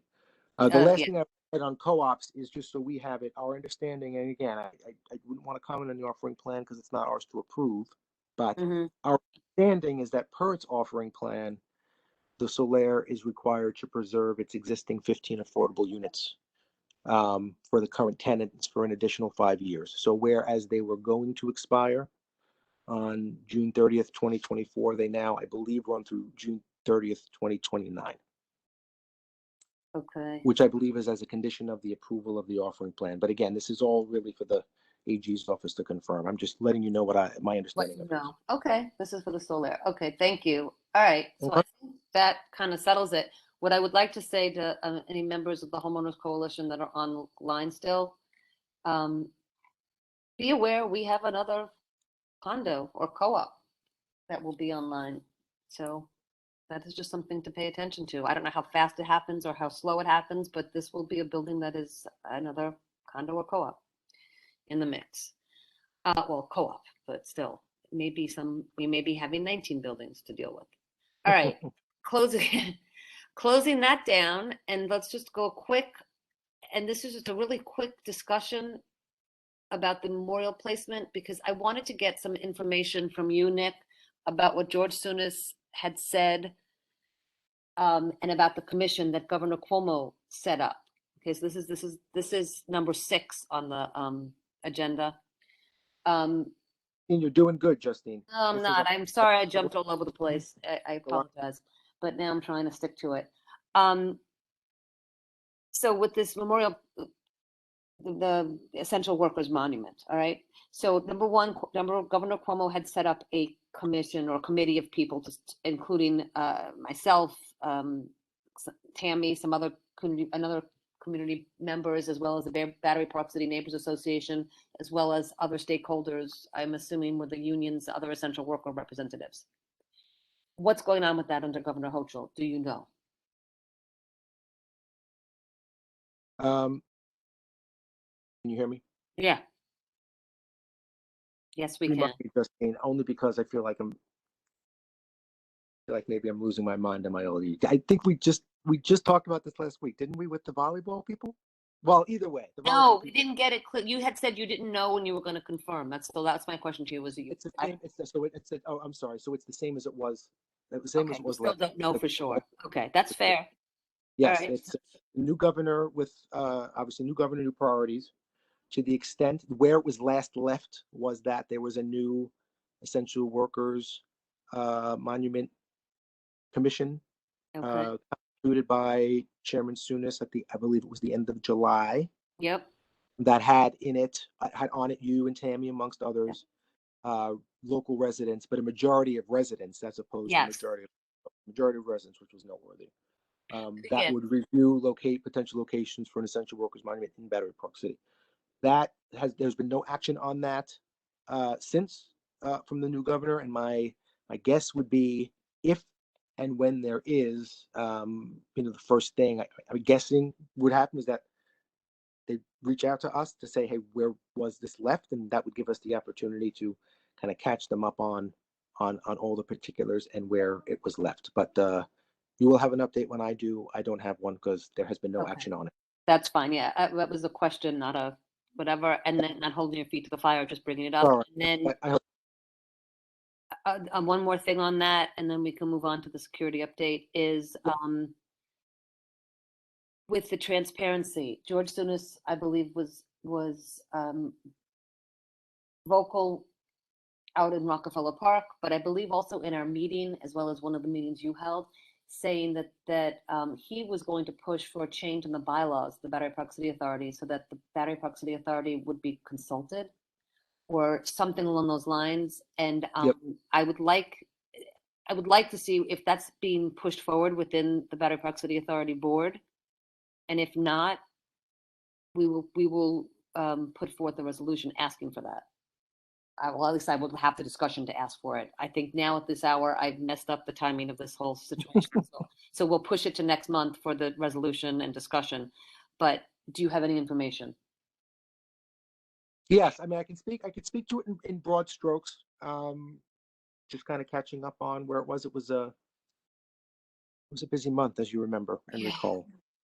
But I will reiterate again for the benefit of the committee and the folks who are sorry, my cat just walked out of the bedroom. It scared me. For the benefit of the committee and those who have called in, while there's no work currently underway on any memorials in Battery Park City, in keeping with kind of our pattern and practice of regularly and robustly communicating with you all, I think it's fair to say that the authority recognizes the benefit of a public process by which the board would review and approve any such proposals for future monuments, if there are proposals for future monuments. That's not to sound mealy-mouthed, that I'm saying we agree there should be additional input.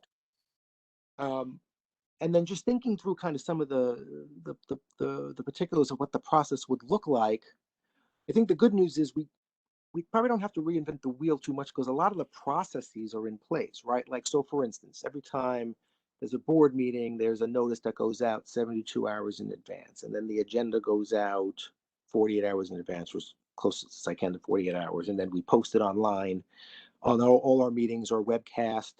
We have public comment at every meeting. There's kind of a structure in place to ensure that this input has happened and the board meets regularly and makes notice of it regularly. So I guess the idea would be, the principles that we want to try to accomplish would be for monuments that the board would review and approve any such future proposals in a transparent, informal, and public fashion. Yeah. That the public would be informed of the fact that the board would be considering a monument and be provided a forum to offer its feedback. And that there was a way to have this kind of in the way the board does business so as to live beyond the current leadership of the Battery Park City Authority Board and Manhattan Community Board 1. So that the next generation has some ability to know that there's a process or policy in place for the review of such things. Yes. So those are the general kind of broad lines. Yes. And we'll still have to have some additional conversations with the board about the form that the processes and policy takes. But I think that's the general thrust of, I don't want to speak for the chairman, but in sitting with him, I think that was certainly the thought he was trying to convey, is that there should be public input. And if we can fit that into the way the board already collects public input regularly and makes its meetings accessible and live streamed, then we would just make sure that for memorials, that would be memorialized, no pun intended, in advance, with the ability for the public to review and comment, and then with the ability for the board to review and to vote. Okay. I was under the impression that he was also talking about the bylaws where any kind of, it couldn't just be, I'm going to say it badly, but shoved down the board's throat like it was. Oh yeah, no. And the other So thing, you talked about like managing down. I want to manage up too. No, I'm glad you brought that up as well. So yes, look, I mean, I don't want to presuppose what the board is going to do or where these things are going to fit. I'm just saying, like the bylaws of the board, I actually have an analog here, which was actually helpful for me when I was preparing on this as well. So the bylaws of the board are kind of largely speak to procedural things, like what defines a quorum, right? Meetings need to be webcast and responsibilities of the officers, not the types of board votes on. That's not really in the bylaws. Where stuff like that lives would be like in a resolution that the board reviews and votes on, that then leads to a policy. So for instance, and by way of example, public comment at BPCA board meetings. Now it seems like it's been a lifetime ago, but it was actually one of the first things I got to work on when I joined the authority. Yes. And the way that worked was the Battery Park City Authority Board considered in public session a resolution to have a public comment session at each board meeting. They passed a resolution, and that resolution was to promulgate a policy describing what the public comment process was. And that policy is on our website, right? You'd have to submit your comments, and you get a chance to speak directly to the board, and then it's reflected in the minutes. All the stuff is in there. So that is something similar to that would be, I think, where it might fit. But again, I'm not an attorney.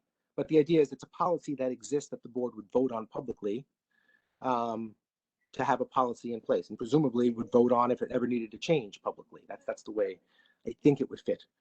So I think that this committee, and certainly the Battery Park City Neighbors Association, I don't think I'm speaking out of turn, would like that to happen.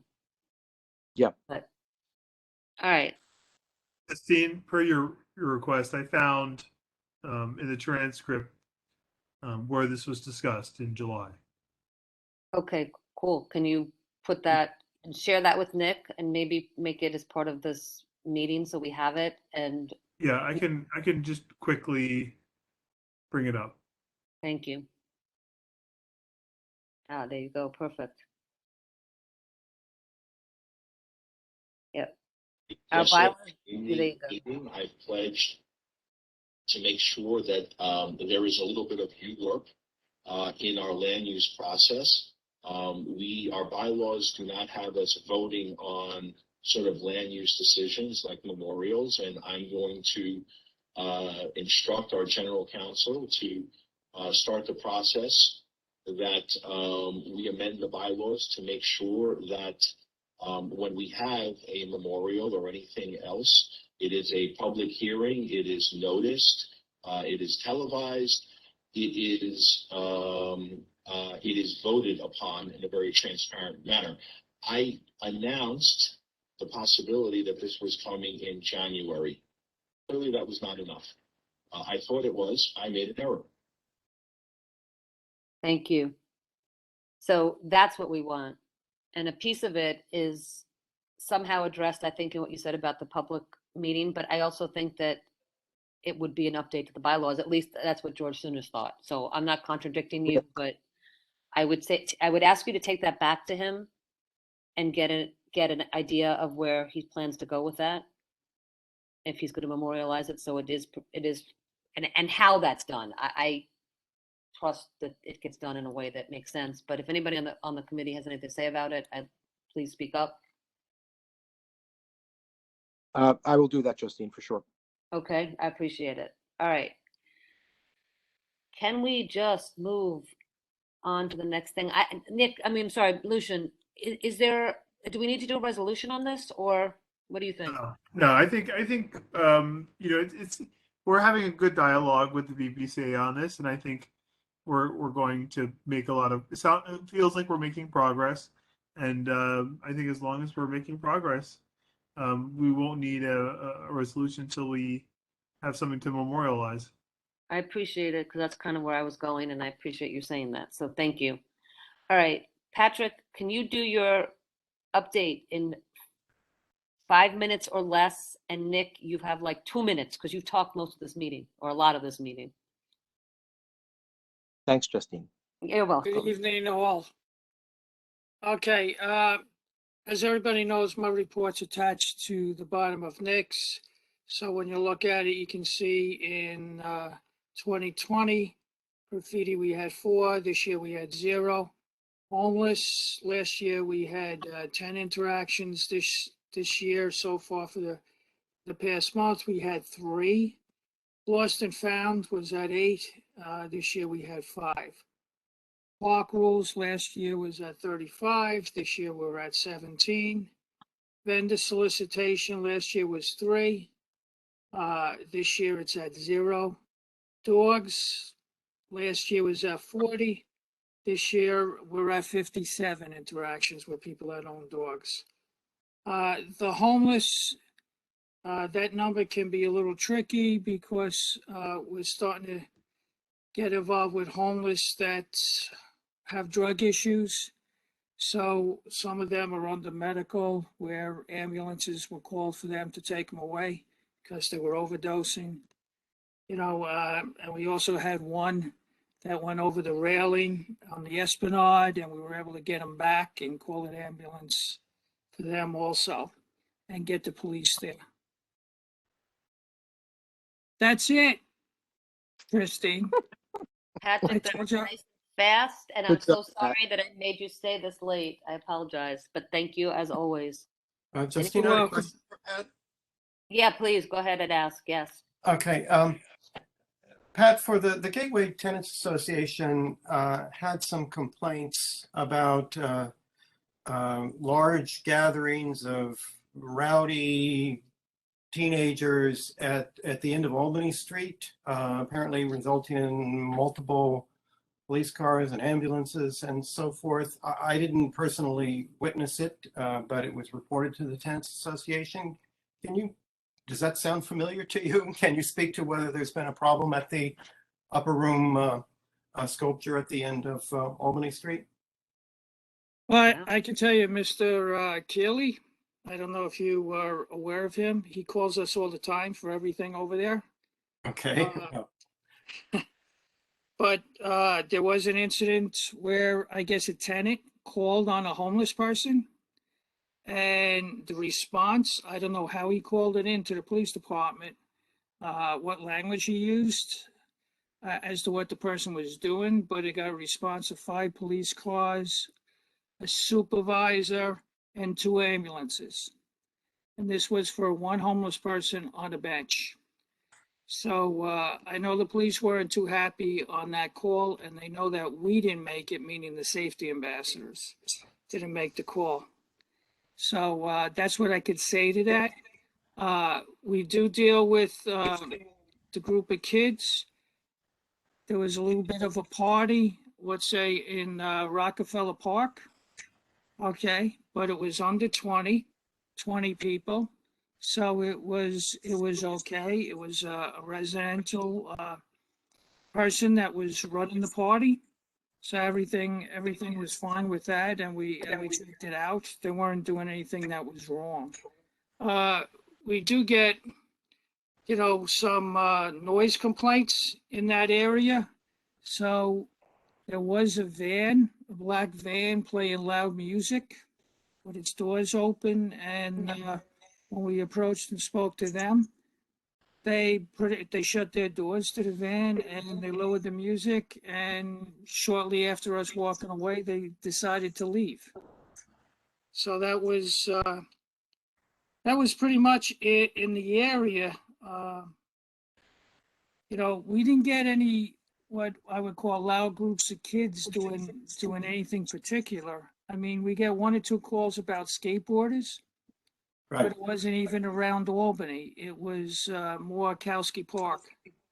Okay. Okay. Yeah. As I said, I didn't witness anything personally, but we had some complaints reported to the tenants, and it sounds like kind of a game of telephone that may have been ended up translating into something more than it actually was. That's true. That was my take on it, because you didn't get a response of 5 police cars showing up and a supervisor. Nobody, and that was at the upper room on Albany Street? Yeah, for a homeless person. Wow. But that might be what Gateway folks were referring to, though, Jeff. That could have been a disturbance. It wouldn't be kids, but that would have been a big disturbance. Were you talking about for September, or were you talking about the other day? I think the other day, I don't know, Robin, you heard the same complaint. Yeah, we heard a report. Well, the report I heard was that Okay, it was a large group of young people, drugs, blah, blah, blah, blah, not from the neighborhood, screaming and, really being rowdy. And so that was the complaint. And whether the police were called by that resident who was able to mobilize such a over response, Yeah. or there was something else. But that's what we heard. It wasn't a homeless person, although I imagine people call about homeless people. But the response sounded like, honestly, it was something, larger scale. I don't know, Patrick, if that's something, Although that it could could have, be Robin, checked on with the precinct, or. in fairness, Well, Rob, the complaint we heard listen, could there have was- conflated 2 incidents, but. Yeah, I don't know. Because there was a lot going on the other day, to be honest with you, and like there was a bomb threat. Oh, So maybe the that bomb was, squad, maybe that was involved. the bomb squad was in the area and with their dogs and that stuff and doing a search. So, I was fully aware of everything that was going on with that. Okay. Well, So- then, okay. Well, I believe Where you, was the bomb Patrick. threat? So, thank you. Patrick, where was the bomb threat? It was over at Vesey. Oh, wow. Okay, it was supposedly in a car in their garage. Wow. And it was unfounded, basically a domestic thing where a person turned around and said that they put a bomb in a car. Wow. So there was a lot of police response to that. But that wouldn't be by Gateway. So No. a lot of the bigger police responses that you're talking about weren't by Gateway, except the homeless one.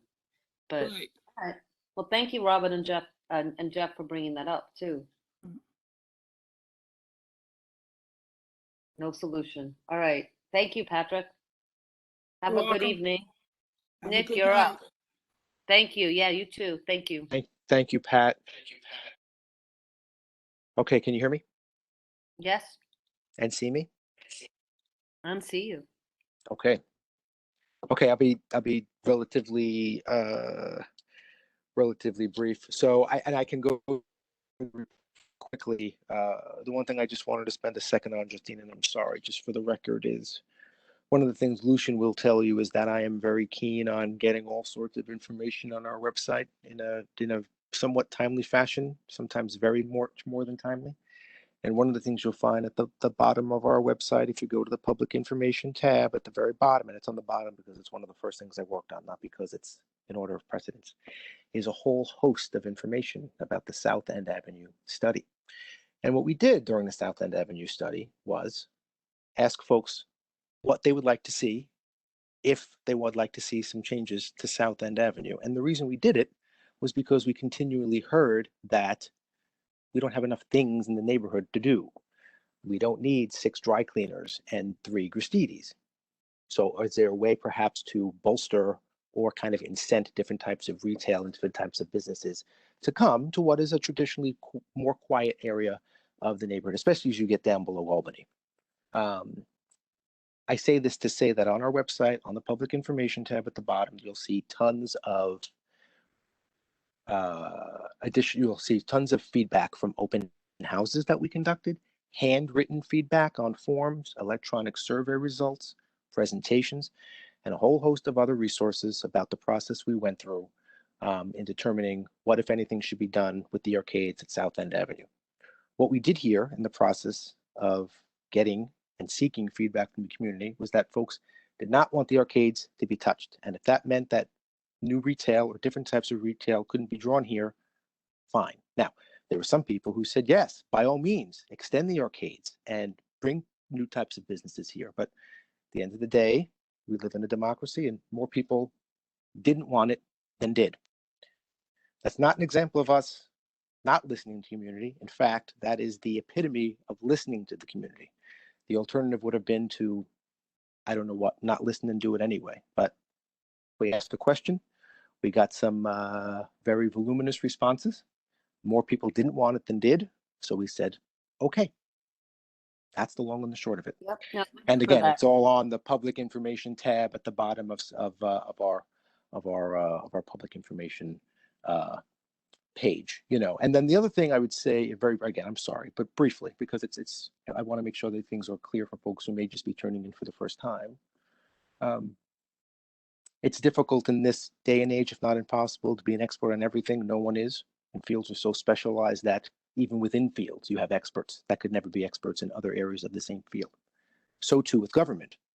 So we have consultants that we hire through competitively bid processes that are open and accessible to all or who qualify for any number of things. So we have consultants working on resiliency, which Justine, thank you. You had correctly noted we are head and shoulders above the rest of the city in doing. We have consultants helping us with making Battery Park City and keeping Battery Park City the most sustainable and green neighborhood in Battery Park in New York City. And so too, we have experts in the field of housing and affordability advising us and working with us through the process in negotiating and speaking with the Battery Park City Homeowners Coalition. The community board, I know, has a land use consultant that is on payroll to consult on matters of expertise required in the land use realm. That's true, right?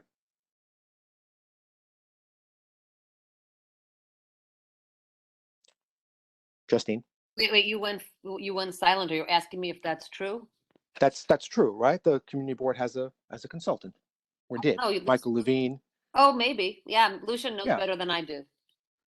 Right. And Pat very helpfully noted before, and it's absolutely fine. He is in the process of reviewing and potentially hiring a lobbyist to help him navigate some of the particulars in the halls of Albany.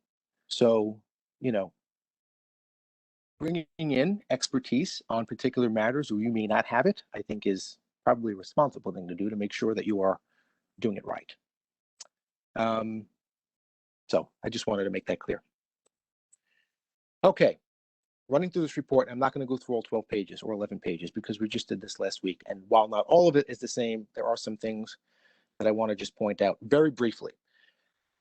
I sent you all an email last week about it, and Tammy very helpfully noted it at the full board meeting, but there is a draft environmental impact statement public scoping meeting for the South Battery Park City Resiliency Project on the 13th. I think that's the top of page 2, Lucian. We don't have to go through all the COVID numbers, although it's important. Please continue to get vaccinated. I know that Battery Park City is below the citywide average in terms of positive rates. But the South Battery Park City Resiliency Project public scoping meeting is the 13th, 6 to 7:30. It's virtual. Everything is linked there, including the public scoping document itself. It's only 40 pages. It's not terribly long. And then you can register directly at the link listed. So that's the first thing I just want to make sure people were aware of. Second thing in terms of date, and I will be brief, Justine, thank you for indulging me. The board meeting for the month of October is moved from the 20th to the 27th. That's listed at the end of my report. And the West Thames Street Dog Run, as I had sent, I think, Justine, we texted over the weekend. We're in the process of kind of painting over that surface to kind of eliminate and reduce some of the cracks and make it a smooth surface for the pets. I know this is important for the dog owners in Battery Park City. So we did the small side of it.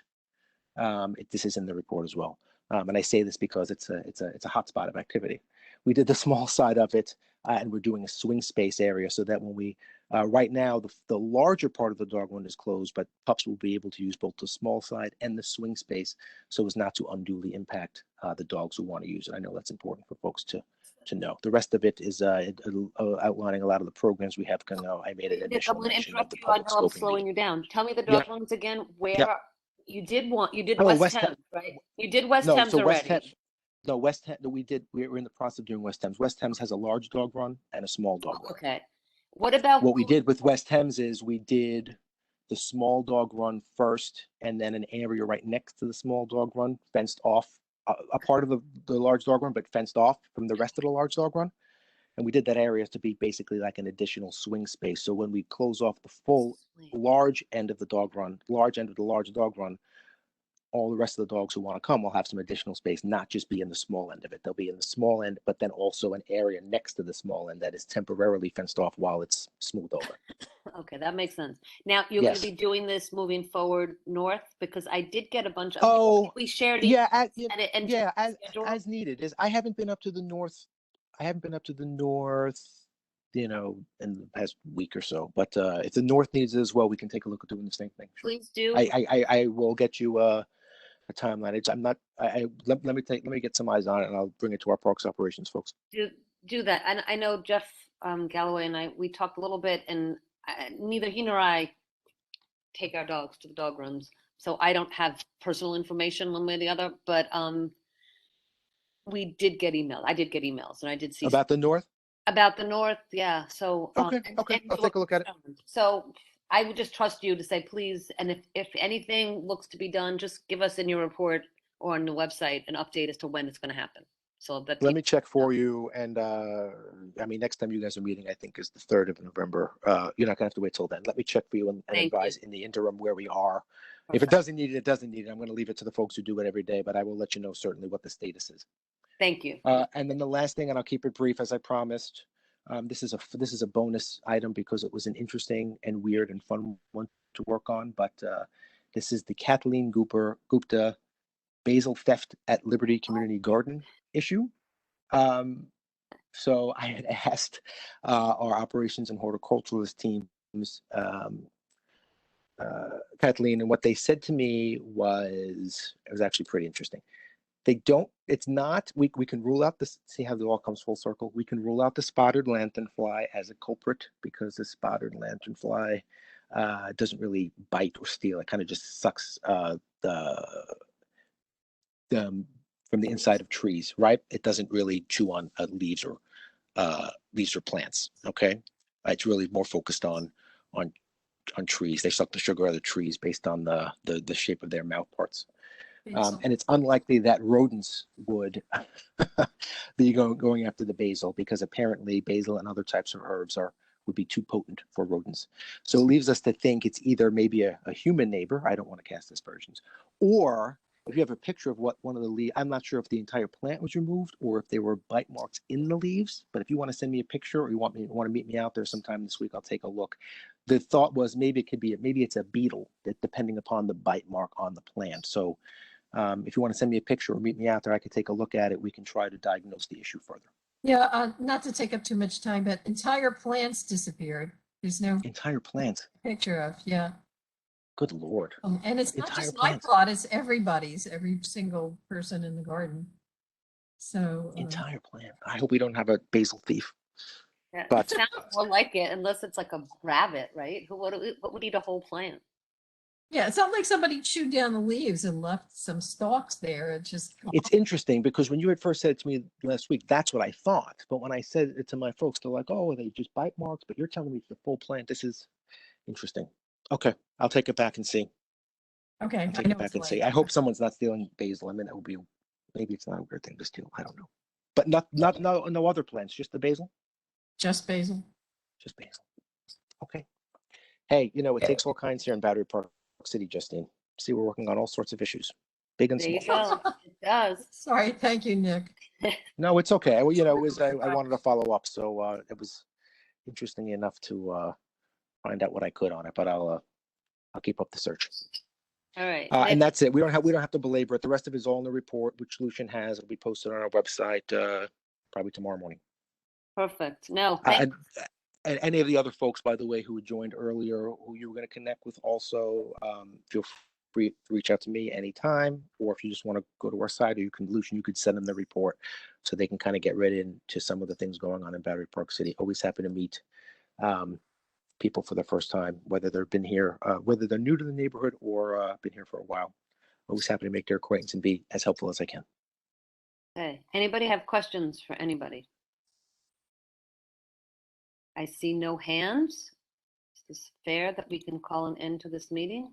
Yes. Bob Schneck, you have 1 minute, Bob. Go ahead. Okay. I just want to make what I think is an important comment. I want to address the question of the excess. I didn't think I was going to get called on. I think it's really important that the force of public influence is really important. And I had some conversations with some of the electeds, and they said, look, when you had that problem with the monuments, everybody showed up, all those kids, there was a big ruckus, all kinds of, and then we don't get any letters on the real big issues that involve real dollars and real concerns that'll really destroy people's savings over the future. So the important thing is to act as a unified front and for all of us to work together and to begin to build the force of how do we send letters to the electeds to show that we're really interested? How do we build systems that make it easy for people to send petitions? And I think that I understood that Yulene had actually drafted some legislation. I'd really like to know more about that legislation. I think our community really should know more about that legislation, that these things rise to the level of It was in a resolution, Bob, about the ground rent.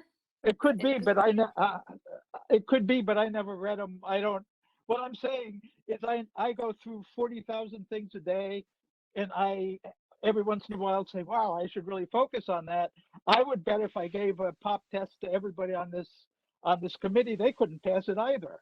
I doubt that, the majority of people here actually read all that stuff in detail, has a full understanding of what to do with it. The next thing I wanted to mention is that we really need to work with the legislative team of Kavanaugh, who is really a kingmaker in this because of his positioning in the Senate.